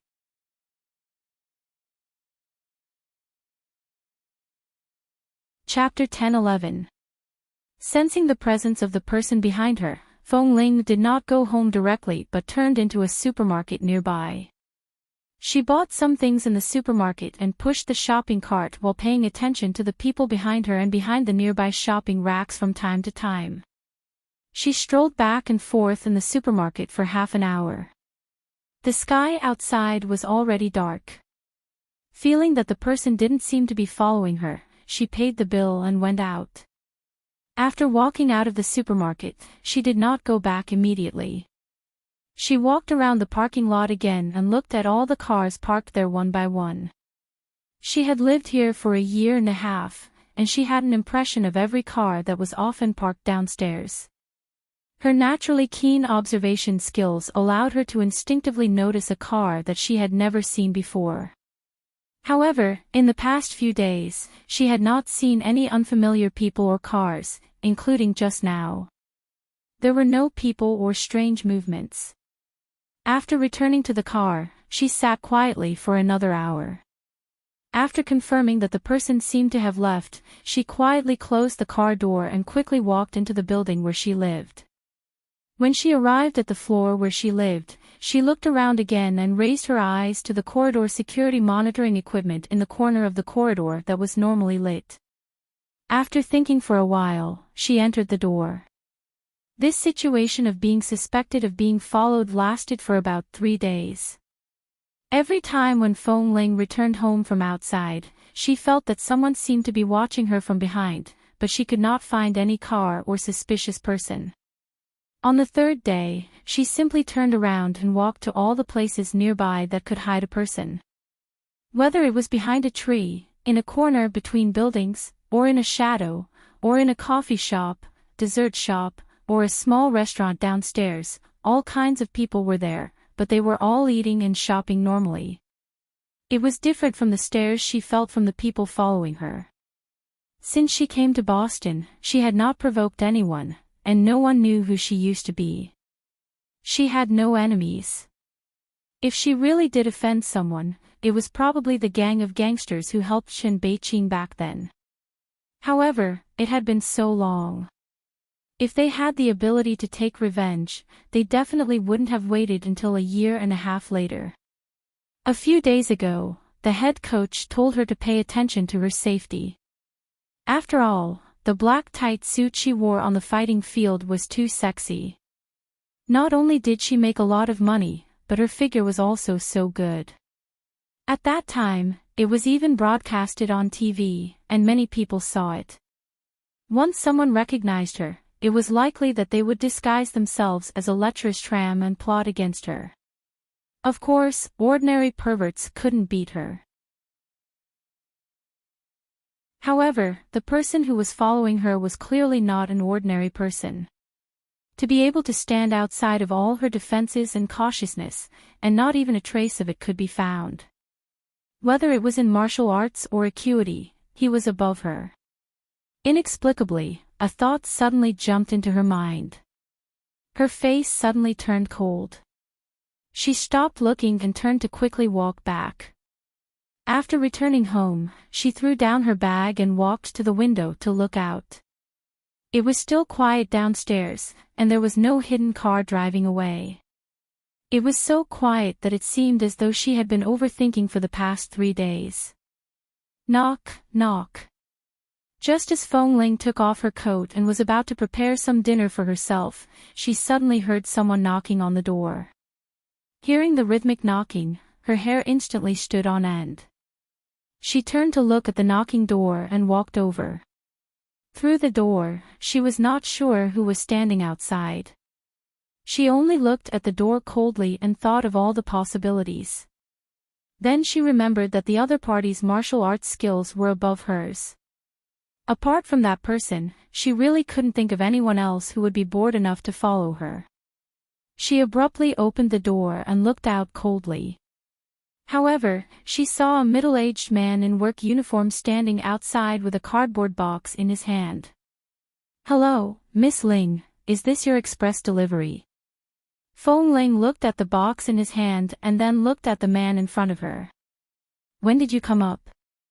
"I don't remember having anything to express. I have a habit of delivering packages from the upper floors, one floor at a time. There were 2 packages waiting to be delivered upstairs, so I came down directly from the safety escalator." The delivery man smiled politely at her and handed her a pen. "Please sign here." Feng Ling was puzzled and reached out to take the box. She saw that the address of the organizer of the close combat competition was written on the sender's side. Only then did she put down her guard, sign for it, and close the door. She opened the box and saw that there was a trophy and commemorative doll sent by the organizer. There was also a set of black combat uniform with the organizer's name printed on it. It was completely made according to her figure. After checking the things in the box, Feng Ling sat on the sofa and looked at the golden trophy. Suddenly, she sighed and smiled. It seemed that she was thinking too much. She had been hiding carefully for so long. How could she find her? There were classes all day on weekends. Feng Ling took over 3 classes, not only Chen Beiqing's. The martial arts club was divided into 3 levels of learning courses, junior high and senior high. She taught all 3 levels. These students only had 3 classes a week on average, but all her classes added up to more than 6 hours a day. The busier her work was, the more fulfilling and stable her life was.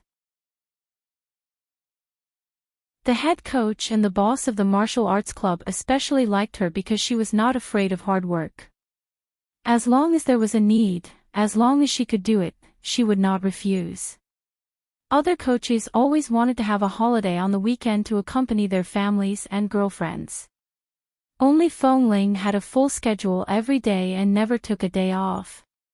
Even when she did have a holiday, she would sit in the coach's office and watch those basic martial arts moves.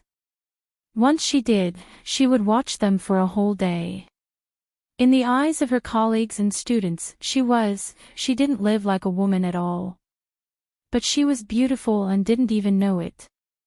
She had a different kind of charm. There was one last class in the afternoon on Sunday. The other coaches had gone home, and only Feng Ling waited for the students in the martial arts club. When the students arrived one after another, she took a look at the time. There were still 10 minutes before the class began, so she continued to sit in the office. After a while, she got up with a cup and was about to pour herself a glass of water. However, as soon as she walked around the desk, she suddenly saw Chen Beiqing coming in with a large bouquet of red roses. Looking at the familiar bouquet of roses and then at Chen Beiqing who came with the roses in his arms, Feng Ling glanced at him indifferently and walked past him with the cup in her hand, not even looking at him. You're tuning into the LoveLore Library YouTube channel. We're so grateful for your support and don't forget to subscribe to join us on this incredible journey through captivating stories. Your generosity through donations truly makes a world of difference, as it's the primary source of revenue that allows me to expand and enhance this channel for you. Thank you from the bottom of my heart for being a part of this adventure.